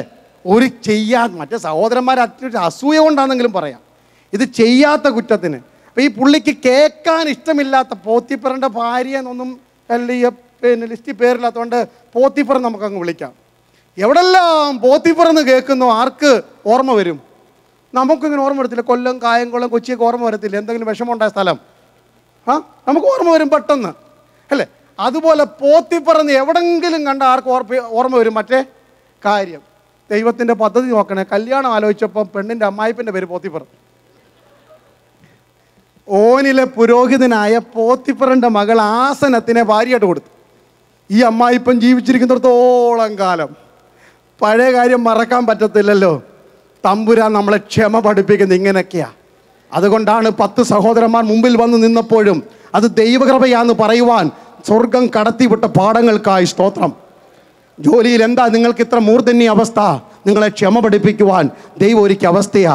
അനുസരിക്കാത്ത കുഞ്ഞുങ്ങളെ കുടുംബത്തിൽ തന്നെങ്കിൽ, നിന്റെ വിവാഹ ജീവിതത്തിൽ പലപ്പോഴും തകർച്ചയെന്ന് തോന്നിയെങ്കിൽ നിന്നെ ഒരു നല്ല ശിഷ്യനാക്കുവാൻ സ്വർഗം ഒരുക്കിയ പദ്ധതികളാണെന്നോർത്ത് സ്തോത്രം പറയണം. ഹല്ലേലൂയ. ക്ഷമ പഠിപ്പിക്കണം, നല്ല ശിഷ്യരാകണോ, ക്രിസ്തുവിന് വേണ്ടി കട്ടം സഹിക്കണം. യേശു കുരിശിൽ കിടന്ന് കാണിച്ച സകല ക്ഷമയുടെ പാഠങ്ങളും ആത്മീയ ജീവിതത്തിൽ കാണിക്കുമ്പോഴാ നാം നല്ല ശിഷ്യരാകുന്നത്. അടിക്കുന്നവന് മുതുക് കാണിച്ചു കൊടുക്കുവാൻ, രോമം പറിക്കുന്നവർക്ക് മുഖം കാണിച്ചു കൊടുക്കുവാൻ, കണ്ണുകെട്ടി തല്ലുന്നവർക്ക് കണ്ണ് കാണിച്ചു കൊടുക്കുവാൻ യേശു കാണിച്ച ക്ഷമയുടെ പാഠം. Hallelujah, price the Lord. അതാ ദൈവമക്കളെ, നല്ല ശിഷ്യനാകാൻ നമ്മളെ ഏൽപ്പിച്ച കട്ടതകൾ സന്തോഷത്തോടെ. അപ്പോസ്തലനായ പൗലോസ് ഫിലിപ്പി ലേഖനത്തിൽ 10 പ്രാവശ്യമാ കട്ടങ്ങൾ സന്തോഷമാണ്, സന്തോഷത്തോടെ പ്രാർത്ഥിക്കുന്നു, ചങ്ങലയിൽ സന്തോഷിക്കുന്നു. എൻ്റെ വിലങ്ങുകൾക്ക് സ്തോത്രം, സുവിശേഷത്തിൻ്റെ അഭിവൃദ്ധി കാരണമായി തീർന്നു. എപ്പഫ്രാത്തോസിൻ്റെ മരണകരമായ രോഗം അതും എൻ്റെ ആത്മീയ വർധനയ്ക്ക്. ഫിലിപ്പരെ, അതുകൊണ്ട് ഞാൻ കാരാഗ്രഹത്തിൽ കടന്നു പറയുന്നു, rejoice in the Lord always. നിങ്ങളും സന്തോഷിക്കണം. ഹല്ലേലൂയ. 3 ശിഷ്യത്വത്തിൻ്റെ മൂന്നാമത്തെ വില, അതിൻ്റെ ലൂക്കോസ് 14:33 വാക്യം. അങ്ങനെ തന്നെ നിങ്ങളിൽ ആരെങ്കിലും തനിക്കുള്ളതൊക്കെയും വിട്ടുപിരിയുന്നില്ല എങ്കിൽ. 26 വാക്യത്തിൽ പകയ്ക്കണ ഹെയ്റ്റായിരുന്നു, ഒരു വെറുപ്പ് തോന്നണം ബന്ധങ്ങളോട്, സ്വന്തങ്ങളോട്. ക്രിസ്തു കഴിഞ്ഞ സ്ഥാനമുള്ള എന്ന് തോന്നണം നല്ല ശിഷ്യനാകാൻ. ഇവിടെ പറയുന്നു, മത്തായിലും മർക്കോസിലൊക്കെ പറയുന്നുണ്ട്, അങ്ങനെ തന്നെ നിങ്ങളിൽ ആരെങ്കിലും വീട്, സ്ഥലം, നിലമൊക്കെ വിട്ടുകളയണം എന്ന് പറഞ്ഞാൽ ഉപേക്ഷിക്കണം. അതുകൂടെ ഒന്ന് പറയട്ടെ. സ്തോത്രം. ദൈവമക്കളെ, വലിച്ചെറിയേണ്ടതൊക്കെ വലിച്ചെറിയണം. നല്ല ശിഷ്യനെ വാരിക്കൂട്ടുന്നതല്ല ശിഷ്യത്വം, ഓരോ ദിവസവും വലിച്ചെറിയുന്നത്. ഇത് ഓട്ടമാ കേട്ടോ. സകല ഭാരവും മുറുകെ പറ്റുന്ന പാപവും വിട്ടുള്ള ഓട്ടമാ. ക്രിസ്തുവിൻ്റെ നിന്ന വലിയ ധനമെന്ന് മോശ എണ്ണിയതുപോലെ മിസ്രയീമിലെ ഫറവോൻ്റെ പുത്രിയുടെ പേരും സ്വർഗത്തിലെ പേരും കൂടെ നോക്കി വെച്ചപ്പോൾ അതിനാ തിളക്കമെന്ന് മനസ്സിലായി. പിരമിഡിനേക്കാൾ പൊക്കമുണ്ട് നെബോയുടെ മുകളിൽ നിന്ന് ആത്മക്കണ്ണിൽ കാണുവാൻ മോശയ്ക്ക് ഭാഗ്യം ലഭിച്ചവനാ. അതുകൊണ്ടാണ് ഇതൊക്കെ വലിച്ചെറിയുവാൻ തീരുമാനിച്ചത്. നമുക്കും ആത്മീയ യാത്ര ഒരു ഡയറ്റ് വേണം. സ്തോത്രം. ഇന്ന് ഡയറ്റിൻ്റെ കാലമാണല്ലോ. വലിച്ചതെല്ലാം തിന്നിട്ട് അത് കളയാൻ വേണ്ടിയുള്ള ഡയറ്റാണ്, ആകെ ബഹളമാണ്. പക്ഷേ ആത്മീയ യാത്രയിലും നമുക്കൊരു ഡയറ്റ് വേണം. എല്ലാ രാവിലെയും എഴുന്നേറ്റാൽ ഇന്ന് എനിക്ക് യേശുവിന് വേണ്ടി എന്ത് വലിച്ചെറിയാം. അപ്പോസ്തലനായ പൗലോസ് പറയുകയാ, ഫിലിപ്പി ലേഖനം സ്തോത്രം 3-ാം അധ്യായം 4 മുതൽ 11-13 വരെയുള്ള വാക്യങ്ങൾ. അല്ലല്ലോ, എൻ്റെ പാരമ്പര്യം നിങ്ങൾക്ക് കേൾക്കണമോ? പ്രശംസിക്കണം, ഞാനും പറഞ്ഞ് കേൾപ്പിക്കാം. ഡിഗ്രി സർട്ടിഫിക്കറ്റ് കൊണ്ട് ഹാജരാക്കാം. ഞാൻ പഠിച്ച കോളേജിൻ്റെ പേര് പറയാം, പഠിപ്പിച്ച സാറിൻ്റെ പേര് പറയാം. ഞാൻ 8-ാം നാളിൽ പരിച്ഛേദനയേറ്റവൻ. 7 കാര്യങ്ങളാണ് തൻ്റെ അഭിമാനമായി കൊണ്ടു നടക്കാൻ ഉണ്ടായിരുന്നത്. 8-ാം നാളിൽ പരിച്ഛേദന. അല്ലാതെ 13-ാം വയസ്സിൽ ഇസ്മായേലിൻ്റെ പാരമ്പര്യമല്ല, ഇസഹാക്കിൻ്റെ 8-ാം ദിവസത്തെ പാരമ്പര്യമാണ്. എബ്രായരിൽ നിന്ന് ജനിച്ച എബ്രായനാണ്, ഒറിജിനൽ എബ്രായനാണ്. ഇസ്രയേൽ ജാതിക്കാരനാ, ബെന്യാമിൻ ഗോത്രക്കാരനാ. ഒരു ഏറിന് ഉന്നം പോലും പിഴയ്ക്കാത്ത ഒന്നാമത്തെ രാജവംശമായ ശൗലിൻ്റെ അതേ പേരും അതേ വംശവുമുള്ള ബെന്യാമിൻ ഗോത്രക്കാരനാ. ന്യായപ്രമാണം സംബന്ധിച്ച് എടുത്തു വച്ചാൽ ഞാൻ പരീശനാണ്. ന്യായപ്രമാണത്തിലെ ശുഷ്കാന്തി സംബന്ധിച്ച് സഭയെ ഉപദ്രവിച്ചനാ. ന്യായപ്രമാണത്തിൽ നീതി വെച്ച് നോക്കിയാൽ ഞാൻ അനിന്യന, നിഷ്കളങ്കനാ. പക്ഷെ ക്രിസ്തുവിനെ അറിഞ്ഞപ്പോൾ, വെളിപ്പാട് കിട്ടിയപ്പോൾ 8-ാം വാക്യം തൊട്ട് പറയുന്നു, അല്ലെങ്കിൽ 7-ാം വാക്യം, എങ്കിലും എനിക്ക് ലാഭമായിരുന്നത്, നഷ്ടം വന്നതുകൊണ്ടല്ല ഞാൻ ഈ കടയടച്ചത്. ഹല്ലേലൂയ. ഇത് ലാഭമുള്ള ബിസിനസ് ആയിരുന്നു. എവിടെ പോയാലും എബ്രായൻ എന്ന് പറയാം, എവിടെ പോയാലും പരീശൻ എന്ന് പറയാം, എവിടെ പോയാലും എരിവുകാരൻ എന്ന് പറയാം, എവിടെ പോയാലും ബെന്യാമിൻ എന്ന് പറയാം. പക്ഷേ ഈ ലാഭമെല്ലാം വിലപിടിച്ച മുത്ത് കണ്ടപ്പോൾ ക്രിസ്തുവിനെ കുറിച്ചുള്ള പരിജ്ഞാനത്തിൻ്റെ ശ്രേഷ്ഠത നിമിത്തം. അതാണല്ലോ നമ്മുടെ പ്രസംഗ വിഷയം. നിങ്ങൾക്ക് വെളിപ്പാടുണ്ടാകണം. അറിയേണ്ടവനെ അറിയേണ്ടതുപോലെ അറിയേണ്ട സമയത്ത് അറിഞ്ഞില്ലെങ്കിൽ അതിനെയാണ് ഞാൻ അറിവുകേടെന്ന് വിളിക്കുന്നത്. യേശുവിനെ അറിഞ്ഞപ്പോൾ ഞാൻ ഇതൊക്കെ വലിച്ചെറിഞ്ഞു. ചപ്പ്, ചവറ്, എണ്ണാൻ തുടങ്ങി. എന്നും രാവിലെ എഴുന്നേറ്റ് പൗലോസ് എണ്ണുകയാണ്. What can I count this day as a loss? ഇന്ന് എനിക്ക് എന്താ നഷ്ടമെന്ന് എണ്ണാൻ പറ്റുന്നത്? ഇന്ന് എന്താ ചവറ്? ദൈവമക്കളെ, നിങ്ങളുടെ വീട് അടിച്ചു വാരുന്നത് പോലെ നിങ്ങളുടെ ജീവിതത്തിൽ ഒരു ആത്മീയ ശുദ്ധീകരണം, ജഡത്തിലെയും ആത്മാവിലെയും സകല കൺമഷവും നീക്കി ദൈവഭയത്തിൽ വിശുദ്ധിയെ തികയ്ക്കണം. അക്കരനാട് സ്വപ്നമായി മാറാതിരിക്കേണ്ടതിന്, കാഹളത്തിന്റെ മുഴക്കം അയൽവക്കത്ത് കേൾക്കാതിരിക്കേണ്ടതിന് ഇന്ന് രാത്രി വലിച്ചെറിയേണ്ടത് വലിച്ചെറിയാം. ഹല്ലേലൂയ. ഒരു ആത്മീയ പുതുപണിക്കായി ഖത്തറിലുള്ള ആത്മീയ ദൈവമക്കൾ ഇന്ന് രാത്രി തയ്യാറായെങ്കിൽ കൊള്ളാമായിരുന്നു. അതുകൊണ്ട് നമുക്ക് ഹല്ലേലൂയ നമ്മുടെ ഭാരമൊക്കെ ഒന്ന് കുറച്ചറിയാം. ഭാരങ്ങൾ കൂടുന്നതിനാൽ ഒന്നും വേണ്ട യാത്രേ. പേടിക്കൊന്നും വേണ്ടെന്ന് പാടിക്കോ. ഭാരങ്ങൾ കൂടുന്നതിനാൽ ഒന്നും വേണ്ട, ഓ അല്പം അപ്പം വിശപ്പീനു സ്വൽപ്പവെള്ളം ദാഹിക്കിൽ. അല്പമാപ്പം വിശപ്പീനു സ്വൽപ്പവെള്ളം ദാഹിക്കിൽ. ഭാരം കൂടുന്നത് കൊണ്ട് വലിച്ചെറിയേണ്ടതൊക്കെ വലിച്ചെറിഞ്ഞാട്ടെ. അല്പം അപ്പം, ജീവിതയാത്രയ്ക്ക് വേണ്ടതൊക്കെ സമ്പാദിച്ചോ. വാരിക്കൂട്ടരുതേ, ഇത് 6 അടി മണ്ണിൽ ചാരമായി പോകും. സ്വൽപ്പ വെള്ളം നിലനിർത്താനുള്ള കാര്യങ്ങളൊക്കെ കൊണ്ടു നടന്നോ, അല്ലാതെ വെള്ളം കുടിച്ച് ചാകാൻ അവസരം ഉണ്ടാകരുത്. സ്തോത്രം. ഹല്ലേലൂയ. വലിച്ചെറിയേണ്ടതിനെ വലിച്ചെറിയണം. അപ്പോസ്തലനായ പൗലോസ് എല്ലാം യേശുവിനെക്കുറിച്ചുള്ള അറിവ് നിമിത്തം വലിച്ചെറിഞ്ഞ് എന്നും ചപ്പും ചവറും വലിച്ചെറിഞ്ഞു. ഒടുവിൽ താൻ പറഞ്ഞൊരു പദമുണ്ട്. അപ്പോസ്തലപ്രവൃത്തി 20-ാം അധ്യായം 24-ാം വാക്യം. ഇന്ന് അറിവിൻ്റെ പാരമ്യത്തിൽ എത്തി നിൽക്കുമ്പോൾ എൻ്റെ പ്രാണനെ പോലും ഞാൻ വിലയേറിയതായി എണ്ണുന്നില്ല. എൻ്റെ ദൈവമക്കളെ, ഒടുവിൽ നമ്മൾ ഈ നിറവിലേക്ക് എത്തണം. ഓരോ ദിവസം എല്ലാ സ്റ്റഫും എല്ലാ തിങ്സും വലിച്ചെറിഞ്ഞിട്ട് ഒടുവിൽ സ്വന്തം പ്രാണനെ പോലും വിലയേറിയതായി എണ്ണാതെ അതൊരു യാഗമായി അർപ്പിക്കുന്ന ശുശ്രൂഷയിലേക്ക് നാം എത്തിച്ചേരണം. അതാ ശിഷ്യത്വം. ഹല്ലേലൂയ. ശിഷ്യത്വത്തിൻ്റെ സ്തോത്രം 4-ാമത്തെ വില. സ്തോത്രമല്ല. യോഹന്നാന്റെ സുവിശേഷം 8-ാം അധ്യായം അതിൻ്റെ 31-ാം വാക്യം. തന്നിൽ വിശ്വസിച്ച യഹൂദന്മാരോട് യേശു പറഞ്ഞു, നിങ്ങൾ വാസ്തവമായി വചനത്തിൽ നിലനിൽക്കുന്നുവെങ്കിൽ എൻ്റെ ശിഷ്യന്മാരായി മാറും. If you want to become a disciple of Jesus Christ, you need to rooted and establish in the word of God. ദൈവവചനത്തിനകത്ത് വേരൂന്നാത്തവൻ ഒന്നും ശിഷ്യനല്ല. പ്രസംഗം കേട്ട് കൈയടിക്കാനല്ല സഭയിൽ പോകുന്നേ, വചനത്തിനകത്ത് ഉറയ്ക്കണമെന്ന്. വചനം എവിടെ ഈ കാലഘട്ടങ്ങളിൽ പ്രസംഗിക്കുന്നത്? കഥ പറഞ്ഞും കഥാകഥനം നടത്തിയും കാര്യം പറഞ്ഞും നിങ്ങളെ ഇക്കിളിപ്പെടുത്തി നിങ്ങളെ വലിയവരാക്കുന്ന ഒരു സന്ദേശം പറയാനല്ല ഞാനിവിടെ വന്നത്. നിങ്ങൾ വചനത്തിൽ ഉറയ്ക്കണം. ദൈവവചനം നിങ്ങളിൽ സ്വാധീനം ചെലുത്തണം. ഹല്ലേലൂയ. എനിക്ക് ലഭിച്ച അടുത്ത മിനിറ്റുകൾക്കുള്ളിൽ ദൈവവചനം നിങ്ങൾക്ക് 5 സ്വാധീനങ്ങളാണ് ഉണ്ടാക്കുന്നത്. എല്ലാ പ്രാവശ്യവും ദൈവവചനം കേൾക്കുമ്പോൾ വായിക്കുമ്പോൾ 5 തരത്തിലുള്ള ഇൻഫ്ലുവൻസ് ദൈവവചനം നമ്മൾ തരും. ഒന്ന്, it will make U sad. ദൈവവചനം കേൾക്കുമ്പോൾ നിങ്ങൾക്ക് ദുഃഖം വരും. അത് ഈ ദുഃഖം വരുന്നതിൻ്റെ കാരണം അനുസരിക്കാൻ പറ്റാത്തതുകൊണ്ട്, അല്ലാതെ ഈ കണ്ണുനീരൊക്കെ വരുന്നത് അയ്യോ ഇത്രയൊക്കെ പ്രസംഗിച്ചിട്ടും എന്നെക്കൊണ്ട് ഇതൊന്നും ഇവിടെയുള്ള കാര്യമല്ല പറഞ്ഞത്, ബൈബിളിലെ കാര്യം. ലൂക്കോസ് 18:23 ഇങ്ങനെ വായിക്കുന്നത്, ധനാട്ടിന് ഒരു യൗവനക്കാരൻ യേശുവിൻ്റെ അടുക്ക വന്നു. കൽപ്പന മുഴുവൻ ചെറുപ്പം തൊട്ട് അനുസരിക്കുന്നവൻ. അവനെ കണ്ടപ്പോൾ യേശു തോളെ തട്ടിട്ട് പറഞ്ഞു, നല്ല കുഞ്ഞാ, ഇവനെപ്പോലെ കൽപ്പന അനുസരിച്ച് ഭൂമിയിൽ ആരും ഇല്ല. പക്ഷെ കുഞ്ഞ്, നിനക്കൊരു കുറവുണ്ട്. നീ പോയി എന്ത് ചെയ്യണം? വീടും സ്ഥലമൊക്കെ വിറ്റിട്ട് പാപ്പരായി ഭൂമി കൂടെ നടക്കണമെന്ന് പറഞ്ഞത്. നിനക്കുള്ളതെല്ലാം വിറ്റ് ആർക്ക് കൊടുക്കാൻ പറഞ്ഞു? അത് കേട്ടപ്പോൾ അവൻ ദുഃഖിതനായിട്ട് വീട്ടിൽ പോയി. യേശു അവൻ്റെ കച്ചവടമെല്ലാം പൂട്ടിക്കെട്ടിയിട്ട് തെരുവിലിറക്കാനല്ല ഉദ്ദേശിച്ചത്. ഇവൻ്റെ മനസ്സിനകത്തു നീ വീട് പുറത്തു പോകുമെന്ന് അറിയാനാണ്. ദൈവമക്കളെ, നിങ്ങൾ 10 വീട് വാങ്ങിച്ചു, എനിക്കൊരു വിരോധമില്ല. പക്ഷെ ഇങ്ങനെ ആയിരിക്കണം. You can hold it but never have it. Hallelujah. ഇങ്ങനെ അങ്ങോട്ട് പിടിച്ചോണം, പക്ഷെ അകത്തോട്ട് കയറരുത്. നിങ്ങളുടെ കാറും നിങ്ങളുടെ വീടും നിങ്ങളുടെ ജോലിയും സമ്പത്തും ഒക്കെ ഹല്ലേലൂയ നിങ്ങൾക്ക് അനുഭവിക്കാനുള്ളതാ. പക്ഷേ ഹൃദയത്തിനകത്ത് ഇതിന് സ്ഥാനം കൊടുക്കരുത്. അത് കേട്ടപ്പോൾ അവൻ ദുഃഖിതനായി. വചന കേൾവി ചിലരെ ദുഃഖത്തിലാക്കും. 2, it will make U mad. നിങ്ങൾക്ക് ദേഷ്യം വരും, എന്നോടും ദേഷ്യം വരും.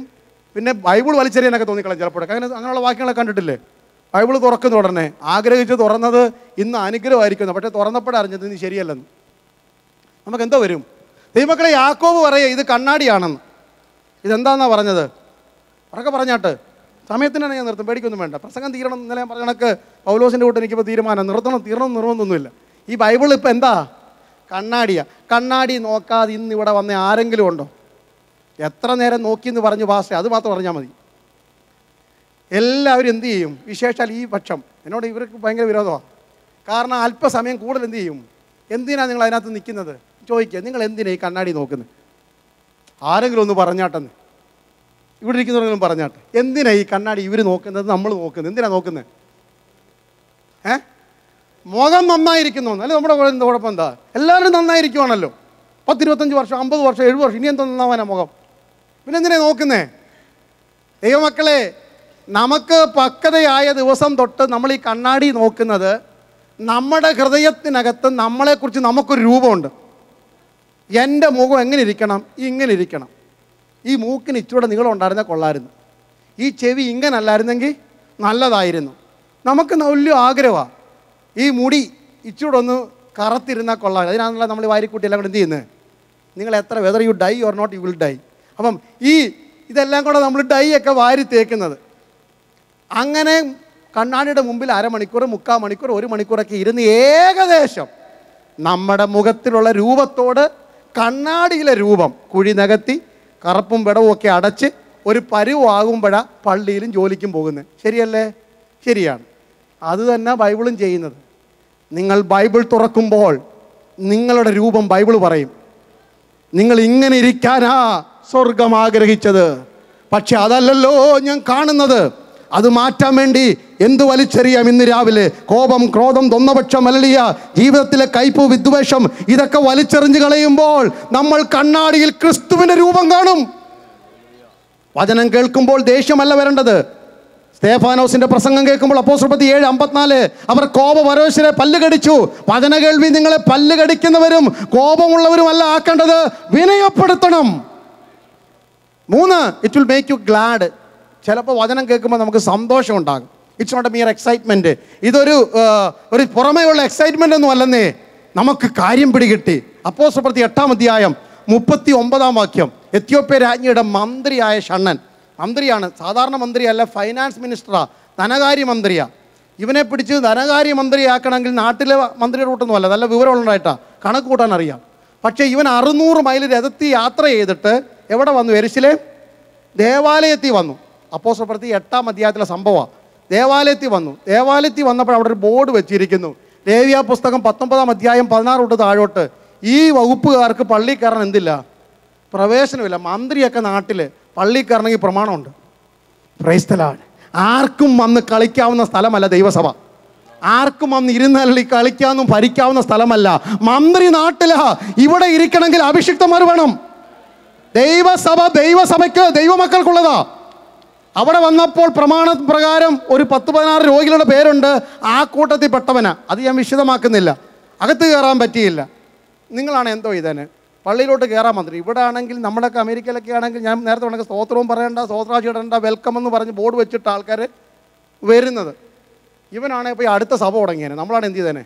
അങ്ങനെയാണല്ലോ സഭകൾ ഉണ്ടാകുന്നത് തന്നെ, ആൾക്കാരോടുള്ള സന്തോഷം കൊണ്ട്. ഓക്കെ, അങ്ങനെ സഭകളൊക്കെ ഉണ്ടാക്കിയേനെ. പക്ഷെ അവൻ മിടുക്കനായിരുന്നു.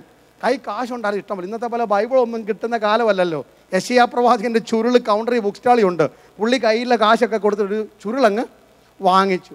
അതും വാങ്ങിച്ച് തേരെ കയറി പോവുകയാണ് തിരിച്ച്. പള്ളി വന്നിട്ട് പാട്ട് പാടാൻ പോലും പറ്റാതെ. ഇവിടെ നമ്മൾ എന്തെല്ലാം അവസരം കൊടുത്തിട്ട് ഇങ്ങോട്ട് വരുന്നില്ലല്ലോ, ഗൾഫിലെ കാര്യമല്ല. എന്നിട്ട് ഇവൻ തിരിച്ചു പോവുകയാണ്. എവിടെ കൂടെ പോകുന്നത്? ഗസയ്ക്കുള്ള നിർജ്ജന വഴി. പണ്ട് ഈ ശിംശോൻ അവിടെ ഒരു പരിപാടി നടത്തിയായിരുന്നു അഭിഷേകം കൊണ്ട്. അന്ന് അവിടുത്തെ പള്ളി പൂട്ടിയതാണ്. പിന്നെ ഒറ്റ മനുഷ്യൻ ഗസയെ വന്നിട്ടില്ല. ഒരു അഭിഷിക്തനൊരു പട്ടണത്തിൽ കൃപ ജ്വലിപ്പിച്ചാൽ അശുദ്ധ ശക്തികൾ ആ പട്ടണം വിട്ടു പോകും. ഗസയിലെ ഉത്സവം മുടങ്ങി. അത് നിർജ്ജന വഴിയായി മാറി. നിർജ്ജന വഴി കൂടെ രഥത്തിൽ കയറി പുള്ളി പോവുകയാണ്. ബൈബിളും വായിച്ചുകൊണ്ട് അത് വിശദീകരിക്കാം. അപ്പോഴാണ് ശമരിയെ ഭയങ്കര മിറക്കിൾ ക്രൂസൈഡ്. ആ ക്രൂസൈഡ് വീരൻ്റെ പേര് ഫിലിപ്പോസ് എന്ന. പട്ടണ ഇളകി മറിച്ച് ഭൂതം സൗഖ്യമാക്കി. നിങ്ങൾ വായിച്ചു നോക്കൂ. ചിതറിപ്പാർത്തവർ വചനം സുവിശേഷിച്ച് അവിടെ സഞ്ചരിച്ചു. ഫിലിപ്പോസ് ശമരിയയിലെത്തി പട്ടണം ഇളകി മറിഞ്ഞു.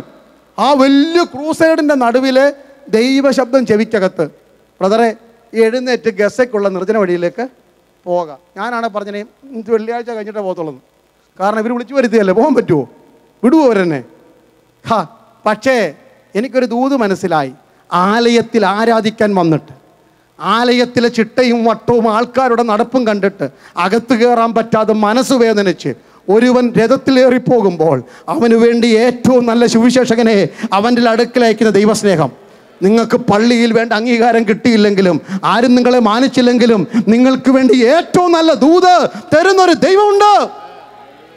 ഹല്ലേലൂയ. ഫിലിപ്പോസ് ക്രൂസൈഡൊക്കെ അവിടെ നടക്കട്ടെ, അടുത്ത ആളിനെ ഏൽപ്പിച്ചിട്ട് പുള്ളി ഓടാൻ തുടങ്ങി. ഇനി ശ്രദ്ധിക്കണം, 40 മൈലോളം സ്പീഡിൽ, കിലോമീറ്ററുള്ള സ്പീഡിലാണ് ഈ രഥം പോകുന്നത്. ഞാൻ പറഞ്ഞല്ലോ, നിർജ്ജന വഴി ആയതുകൊണ്ട് ഇതിലെ വണ്ടി പോകാറുമില്ല.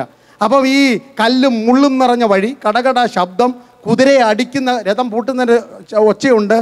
അതിൻ്റെ ഇടയ്ക്കാണ് അണച്ചണച്ചാരം ഓടുന്നത്. ഫിലിപ്പോസ് ഉപദേശി ഓടുന്നത് രഥത്തോട് ചേർന്ന് പോകണമല്ലോ, ഓടുക, അണച്ചണച്ച് ഓടുക. എന്നിട്ടും ഫിലിപ്പോസിന് മനസ്സിലായി പുള്ളി ഏത് പുസ്തകം വായിച്ചെന്ന്. എന്തോ ഒച്ചത്തിലായിരിക്കും വായിച്ചേ.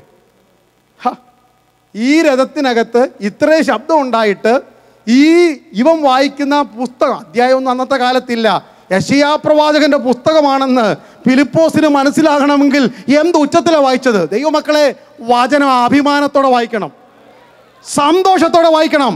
തെസ്സലോനിക്കരെ പോലെ സന്തോഷത്തോടെ വായിക്കണം, ഉറക്കെ വായിക്കണം. 4 പേര് കേൾക്കട്ടെ. കുഞ്ഞുങ്ങളെ പറഞ്ഞു പഠിപ്പിക്കുക. റീഡ് ദ ബൈബിൾ ലൗഡ്ലി, ഉറച്ചു വായിക്കണം. ഹല്ലേലൂയ. ആ വചനം വായിക്കുകയാണ്. നമ്മളാണ് ഈ മനസ്സിലാകാത്തത് പോലും എന്ത് ചെയ്യത്തില്ല, മനസ്സിലാകുന്ന പോലും വായിക്കത്തില്ല. വെളിപ്പാട് പുസ്തകം വായിച്ചിട്ട് എത്ര പേരുണ്ട്? വെള്ളക്കുതിരയും കഴുതയൊക്കെ കാണുമ്പോൾ നമ്മൾ അന്നേരം വിടും വീട്. മുദ്രയൊക്കെ കാണുമ്പോൾ കലശം, ക്രോധ കലശമൊക്കെ എവിടെ നമുക്കിതൊന്നും വായിക്കാൻ സമയമില്ല. പിന്നെ ആൾക്കാരുള്ള വിവരക്കേടൊക്കെ പറഞ്ഞ് പിടിപ്പിക്കുന്നത് കേട്ട് കൈയടിച്ച് നമ്മൾ വീട്ടിൽ പോകും. പക്ഷെ മനസ്സിലായിട്ടില്ല. എന്നിട്ടും ഇവനെന്ത് ചെയ്തു? വായിച്ചു. കാര്യങ്ങളൊക്കെ നിങ്ങൾക്ക് അറിയാം. ഇതെല്ലാം പറഞ്ഞു കൊടുത്തു. അവസാനം 8:39 അവൻ സ്നാനപ്പെട്ടു, സന്തോഷിച്ച് തൻ്റെ വഴിക്ക് പോയി. ദൈവവചന കേൾവി നമുക്ക് സന്തോഷം തരണം. അനുസരിക്കുന്നതാ സന്തോഷം. ദൈവവചന കേൾവി അനുസരിക്കുന്നവർക്ക് ആ സന്തോഷം. 4, ദൈവവചന കേൾവി നിങ്ങളുടെ ഹൃദയത്തെ കത്തിക്കും. സ്തോത്രം. ലൂക്കോസ് 24 അതിൻ്റെ സ്തോത്രം ഹല്ലേലൂയ 32-ാം വാക്യം. എംബൗസിലേക്ക് 2 ശിഷ്യന്മാർ യേശു ഹല്ലേലൂയ അവർക്ക് അപ്പം നുറുക്കി കൊടുത്ത് കണ്ണു തുറന്നപ്പോൾ അവർ പറഞ്ഞൊരു പദമുണ്ട്, അവൻ വഴിയിൽ വെച്ച് തിരുവെഴുത്തുകളെ നമുക്ക് തെളിയിച്ചു തരുമ്പോൾ നമ്മുടെ ഉള്ളം കത്തുന്നില്ലായിരുന്നോ? ഇതൊരു കൺസ്യൂമിങ് ഫയറാ, കത്തുന്ന അഗ്നിയാ. അകത്തിരുന്നു കൊണ്ട് ആകായമേ ചാരമാക്കി മാറ്റുകയും പ്രയോജനമുള്ളതിനെ ജ്വലിപ്പിക്കുകയും ചെയ്യുന്ന അഗ്നികുണ്ഡമാണ് ദൈവവചനം. തീയാണ്. ഹല്ലേലൂയ. ദൈവവചന കേൾവി നമ്മുടെ ആത്മീയത്തെ പരിപോഷിപ്പിക്കണം. 5, ദൈവവചന കേൾവി നമ്മുടെ ഹൃദയത്തിന് കുത്തും. ഒന്ന് കത്തും, കുത്തും. അപ്പോസ്തലപ്രവൃത്തി 2:37 പത്രോസ് പ്രസംഗിക്കുമ്പോൾ അവിടെ ഇരിക്കുന്നവർക്ക് ഹൃദയത്തിൽ കുത്തുകൊണ്ടു. ഹല്ലേലൂയ. മാനസാന്തരത്തിലേക്ക്, അനുതാപത്തിലേക്ക് ദൈവവചന കേൾവി നമ്മെ നടത്തണം. ഇനി 3 പ്രാർത്ഥനയും കൂടെ എപ്പോൾ ബൈബിൾ തുറന്നാലും പ്രാർത്ഥിക്കണം. അതുകൂടെ പറഞ്ഞ് ഇന്ന് രാത്രി എൻ്റെ പ്രസംഗം അവസാനിപ്പിക്കാം. ബാക്കി വെളിപ്പാട് നാളെ കർത്താവ് വന്നില്ലെങ്കിൽ പറയാൻ ശ്രമിക്കാം. സ്തോത്രം. ഹല്ലേലൂയ. ബൈബിൾ ഉള്ളവരെല്ലാം ഒന്ന് ബൈബിൾ കയ്യിലെടുത്ത് നീ വായിക്കൊന്നും വേണ്ട. 3 വാക്യം ഞാൻ പറയാൻ പോകുക. അത് കഴിഞ്ഞിട്ട് നമ്മൾ ഒരുമിച്ച് പാടി കർത്താവിനെ സ്തുതിക്കാൻ പോകുക. പാട്ട് പാടുന്നവരും ഇങ്ങോട്ട് പോരെ. ആ ബൈബിളൊന്ന് വലങ്കരത്തിലെടുത്താട്ടെ. സമയമായി. സ്തോത്രം. എനിക്ക് നല്ല ബോധമുണ്ട് സമയമായിരുന്നു. എല്ലാവരും ബൈബിൾ എടുത്തല്ലോ. എപ്പോൾ ബൈബിൾ തുറക്കുന്നതിനും വായിക്കുന്നതിനും കേൾക്കുന്നതിനും മുമ്പ് പ്രാർത്ഥിക്കേണ്ട 3 സിമ്പിൾ പ്രേയേഴ്സ്. 3 പ്രാർത്ഥന. 1, സങ്കീർത്തനം 119 18-ാം വാക്യം. യഹോവേ, തിരുവചനത്തിലെ അത്ഭുതങ്ങളെ കാണുവാൻ എൻ്റെ കണ്ണുകളെ തുറക്കണമേ. അങ്ങനെ പ്രാർത്ഥിക്കാതെ ഒറ്റ പ്രസംഗം കേൾക്കാനും പോകരുത്. Praise the Lord. Open my eyes, Lord, that I may see the wonderful things in your word. എൻ്റെ വചനത്തിലെ അത്ഭുതങ്ങളെ കാണുവാൻ എൻ്റെ കണ്ണുകളെ ഒന്ന് തുറക്കണമേ, എൻ്റെ അകക്കണ്ണ് തുറക്കണമേ. കുഞ്ഞിൻ്റെ തലയൊക്കെ വെച്ച് പ്രാർത്ഥിച്ചാട്ട് ഞങ്ങൾ പറയുന്ന പ്രസംഗം, ഞങ്ങളുടെ സഭയിൽ മുഴങ്ങുന്ന ദൈവവചനം കാണാനും എൻ്റെ കണ്ണൊന്ന് തുറക്കണേ. ഹല്ലേലൂയ. നിങ്ങളുടെ സഹോദരങ്ങൾക്ക് വേണ്ടി പ്രാർത്ഥിച്ചാട്ട്. എത്ര നാളായി രക്ഷിക്കപ്പെടാത്ത നിന്റെ സഹോദരിക്ക് വേണ്ടി നീ പ്രാർത്ഥിക്കുന്നു, രക്ഷിക്കപ്പെടാത്ത നിന്റെ സഹോദരന് വേണ്ടി പ്രാർത്ഥിക്കുന്നു, സ്നാനപ്പെടാത്ത നിന്റെ പിതാവിന് വേണ്ടി പ്രാർത്ഥിക്കുന്നു, നിന്റെ അയൽവക്കക്കാരന് വേണ്ടി പ്രാർത്ഥിക്കുന്നു. എന്താ? വചനത്തിലെ സത്യം കാണാതെ ഈ ലോകത്തിൻ്റെ ദൈവം അവൻ്റെ കണ്ണ് കുരുടാക്കി. ഇന്ന് രാത്രി ഇവിടെ ഇരിപ്പിലിരുന്നു കൊണ്ട് എത്ര പേര് പ്രാർത്ഥിക്കും? തിരുവചനത്തിലെ അത്ഭുതങ്ങളെ കാണുവാൻ ആ കുഞ്ഞിൻ്റെ പേര് പറഞ്ഞ്, സഹോദരൻ്റെ പേര് പറഞ്ഞ്, കുടുംബത്തിൻ്റെ പേര് പറഞ്ഞ്, ദൈവദാസി നീ പ്രാർത്ഥിച്ചാട്ട്. യഹോവേ, കണ്ണ് തുറക്കണേ. സ്തോത്രം. 2, 40-ാം സങ്കീർത്തനം 6-ാം വാക്യം. നീ എൻ്റെ ചെവികളെ എനിക്ക് തുളച്ചിരിക്കുന്നു. ദൈവശബ്ദം കേൾക്കാൻ വേണ്ടി നമ്മുടെ ചെവി തുറക്കണം. ഒരു തുറന്ന ചെവി. ദൈവമക്കളെ, ഹല്ലേലൂയ. 3 കൂടെ പറഞ്ഞിട്ട് ഞാൻ 2-ാം വണങ്ങി വന്നാണ് പ്രാർത്ഥിക്കാൻ പോകുന്നത്. സ്തോത്രം. 3 ലൂക്കോസ് 24:45 എമ്മൗസിൽ പോയ ശിഷ്യന്മാർ തിരിച്ച് യെരൂശലേമിൽ വന്നു. യേശു അവരെ സന്ദർശിക്കുന്നു. തിരുവെഴുത്തുകളെ തിരിച്ചറിയേണ്ടതിന് ദൈവം അവരുടെ ബുദ്ധിയെ തുറന്നു. Open my understanding. കർത്താവേ, എൻ്റെ PhD കൊണ്ടൊന്നും എനിക്ക് ദൈവവചനത്തിൽ വെളിപ്പാട് കിട്ടത്തില്ല. തിരുവചനത്തിലെ അത്ഭുതങ്ങൾ തിരിച്ചറിയുവാൻ എൻ്റെ ബുദ്ധി ഒന്ന് തുറക്കണമേ. എനിക്ക് സമയമുണ്ടായിരുന്നെങ്കിൽ കുഞ്ഞുങ്ങളെ ഞാനത് പറഞ്ഞ് പഠിപ്പിച്ചേനെ. വചനം വായിച്ചവൻ്റെ കൂട്ട് ബുദ്ധിയുള്ളവർ ലോകത്തിൽ ആരും കാണത്തില്ല. 119 സങ്കീർത്തനം വായിച്ചു നോക്കിയാട്ട് ഗുരുക്കന്മാരെക്കാൾ വയോധികന്മാരെക്കാൾ വിവേകമേറിയവനാക്കി നിന്നെ മാറ്റുന്ന രക്ഷയുടെ വചനം. ഹല്ലേലൂയ. ഈ 3 പ്രാർത്ഥന പ്രാർത്ഥിക്കണം. കണ്ണ് തുറക്കണം, ചെവി തുറക്കണം, പിന്നെ ബുദ്ധി തുറക്കണം. ഇനി ഞാൻ ചെവിയോടൊന്ന് തുറന്നിട്ട് പ്രാർത്ഥിക്കാൻ പോകുക. നമ്മുടെ ഈ ചെവി എന്നൊക്കെ പറയുന്നൊരു ടഫ് ഓർഗൻ. ദൈവമക്കളെ, ഈ പുറമേ കാണുന്നതല്ല എന്ത് ചെവി. അത് കണ്ണാടി വെക്കാനും നാട്ടിൽ സാറുമാർക്ക് തിരിക്കാനുമാണ്. സത്യത്തിൽ ഇതിനകത്താണ് സാധനം ഇരിക്കുന്നത്, ഇയർ ഡ്രം എന്ന് പറയുന്നത്. ഈ സാധനത്തിന് സയൻസ് പറയുന്നു 10-20,000 ശബ്ദം തിരിച്ചറിയാം. രാത്രിയിലൊരു ഫോൺ ഉറക്കപ്പിച്ചല്ല. അയ്യോ, ചാക്കോച്ചനല്ലേ? നിങ്ങൾ വല്ലതും കണ്ടായിരുന്നോ? നമ്പർ കണ്ടില്ല, ഇവിടെ എന്താ പറയുക, പിൻകോഡ് കണ്ടില്ല, അഡ്രസ്സ് കണ്ടില്ല, പിന്നെ അങ്ങനെ അറിഞ്ഞു ചാക്കോച്ചനാന്ന്? ശബ്ദം കേട്ടറിയാം. അങ്ങനെ എത്ര പേരെ ശബ്ദം നിങ്ങൾക്ക് തിരിച്ചറിയാം? ഇപ്പം തന്നെ എത്ര പേർക്ക് മനസ്സിലായി? ഓക്കെ, അപ്പം നിങ്ങൾക്ക് രാത്രിയാണേലും തിരിച്ചറിയാം ആരാ വിളിച്ചതെന്ന്. പിന്നെ ഈ പാട്ടുകാർ കണ്ടോ, ഇത് എന്തെല്ലാം ഇൻസ്ട്രുമെൻ്റ്, ഇത് തെറ്റിയാളത് എനിക്കൊന്നും അറിയത്തില്ല. ഇത് കീബോർഡാണെന്നറിയാം, അത് ഗിത്താറാണെന്നറിയാം, മറ്റെന്തോ മണിയാണെന്നറിയാം, ഇത് കിണിയാണെന്നറിയാം, അല്ലാതെ എനിക്കൊന്നും അറിയത്തില്ല. പക്ഷെ ഒരു ശകലം ഒരു കീ മാറി ആർക്കറിയാം? ഇവർക്കറിയാം. അതിനർത്ഥം എന്താ? ഈ ചെവിക്കകത്ത് അതിനൊരു സാധനം ഉണ്ടല്ലേ തിരിച്ചറിയാൻ. ഇനി ഭാര്യ വിളിക്കുന്നതും പട്ടി കുരയ്ക്കുന്നതും ഒരുപോലെ ആയിരുന്നെങ്കിലോ? ഭർത്താവ് സംസാരിക്കുന്നതും പശു അമറുന്നതും ഒരുപോലെ ആയിരുന്നെങ്കിലോ? പിള്ളേർ വിളിക്കുന്നതും കാക്ക ചിലയ്ക്കുന്നതും ഒരുപോലെ ആയിരുന്നെങ്കിലോ? ദൈവമക്കളെ, ആയിരക്കണക്കിന് 10,000-കണക്കിന് മൃഗങ്ങൾക്ക് വ്യത്യസ്ത ശബ്ദം, ഓരോരുത്തർക്കും ഡിഫറെൻ്റ് വോയിസ് ദൈവം കൊടുത്തിട്ടും അത് തിരിച്ചറിയാനുള്ള കഴിവ് നമുക്കുണ്ടെങ്കിൽ, ശ്രദ്ധിക്കണേ, ദൂത് കേട്ട് തിരിച്ചു തള്ളാൻ പറഞ്ഞ ദൂതല്ല ഇത്. 10,000-കണക്കിന് വ്യത്യസ്തമായ ശബ്ദങ്ങൾ, ഭൂമിയിലെ മുരൾച്ചയും മൂളലും മനുഷ്യരുടെ ശബ്ദങ്ങൾ ഏതു പാതിരാത്രിക്കും എന്തും കണ്ടാലും കേട്ടാലും ഓർമ്മ വരുന്നുണ്ടെങ്കിൽ ദൈവശബ്ദം തിരിച്ചറിയുന്ന ഒരു സിസ്റ്റം ഇതിനകത്തുണ്ട്. എത്ര പേർക്ക് കാര്യം മനസ്സിലായി? റിബന ഹത്തുനാദകന, ദൈവശബ്ദം തിരിച്ചറിയുന്ന ഒരു ശബ്ദം ഇതിനകത്തുണ്ടെന്ന്. അത് തിരിച്ചറിഞ്ഞവർക്കായി സ്തോത്രം. എന്നും രാവിലെ എന്നോട് സംസാരിക്കുന്ന ഒരു ദൈവശബ്ദം, എൻ്റെ അപ്പനേക്കാൾ അമ്മയേക്കാൾ ഇഷ്ടപുത്രനായി എന്നെ കണ്ടുകൊണ്ട് എൻ്റെ ചെവിക്കകത്ത് ഓതുന്ന ദൈവശബ്ദം. ഒരു നിമിഷം എഴുന്നേറ്റ് നിന്നാട്ട്. ഇന്ന് രാത്രി ഈ ദൈവശബ്ദം ജീവിതത്തിൽ ഒരു പ്രാവശ്യമെങ്കിലും നിങ്ങൾ കേട്ടാൽ, ആകാശം ഇടിഞ്ഞു വീണാലും നിങ്ങൾ തല കുനിക്കത്തില്ല, ഖത്തർ കീഴ്മേൽ മറിഞ്ഞാലും നിങ്ങൾ തളർന്നു പോകത്തില്ല. ദൈവമക്കളെ, അബ്രഹാമിൻ്റെ വീട്ടിലൊക്കെ എന്ന് പറഞ്ഞാൽ ഒരു പഞ്ചായത്തിൻ്റെ ആളുണ്ട്. സ്തോത്രം. നമ്മുടെ വീട്ടിൽ, എൻ്റെ വീട്ടിൽ 5 പിള്ളേർ, ഞാനിവിടെ ചേർത്ത് 5 പേരാണ്. ഞാനും എൻ്റെ ഭാര്യ 3 ആൺപിള്ളേർ. ഇവന്മാർ 3 പേരുടെ ശബ്ദം ഉണ്ടാക്കി ഒരു ഫോൺ പോലും വന്നാൽ എനിക്ക് കേൾക്കത്തില്ല. എല്ലാം മുന്നേ മക്കളെ വാവത്തണം, ഡാഡി ഒന്ന് സംസാരിക്കട്ടെ എന്ന് പറയണേ. അബ്രഹാമിൻ്റെ വീട്ടിൽ അഭ്യാസികൾ എത്ര പേരുണ്ട് മോനെ? 318 അല്ലേ? അത് സാധാരണ അഭ്യാസികൾ. അപ്പം അറിയാലോ, ഇവിടെ ഒന്നുമില്ലാത്ത അഭ്യാസം നമുക്കറിയാം. ഈ അഭ്യാസം കാണിക്കുക ഇവിടെ നിന്നുണ്ട്. രാവിലെ എഴുന്നേറ്റ് കസർത്ത്. അത് വീട്ടിൽ ജനിച്ചവൻ, അവൻ്റെ അപ്പനും അമ്മയും ഉണ്ട്, സഹോദരങ്ങളും ഉണ്ട്. പിന്നെ ആടുമാടുകൾ, അതിൻ്റെ അലർച്ച മുരൾച്ച, പിന്നെ അതിൻ്റെ ദാസിദാസന്മാർ. ചുരുക്കം പറഞ്ഞാൽ ഇവിടെ കിടന്ന് ഞാൻ കൂവുന്നതിൻ്റെ 100 ഇരട്ടി ശബ്ദം എവിടെ?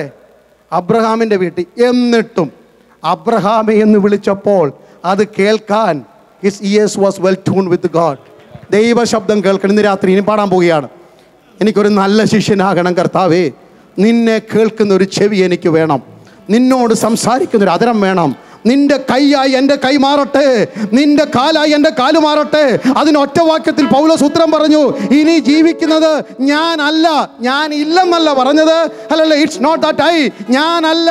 ഈ ശരീരം എൻ്റെതാ, കണ്ണെൻ്റെതാ, പക്ഷെ കാഴ്ച ദൈവത്തിൻ്റെതാ. ക്രിസ്തു അത്രേ എന്നിൽ ജീവിക്കുന്നത്. യേശു എന്ന നല്ല ഗുരുവും അവൻ്റെ ശിഷ്യനായിരിക്കാനും എന്നെ പ്രാപ്തനാക്കണമേ എന്ന പ്രാർത്ഥനയോടെ നമുക്ക്, വെളിപ്പാടോടെ നമുക്ക് മടങ്ങണം. യേശു എന്ന നല്ല ഗുരു. ഹല്ലേലൂയ. ഒരു പാട്ടിൻ്റെ ചില വരികൾ ദൈവദാസന്മാർ പാടാൻ പോകുമ്പോൾ സമർപ്പണത്തോടെ പോകാവും.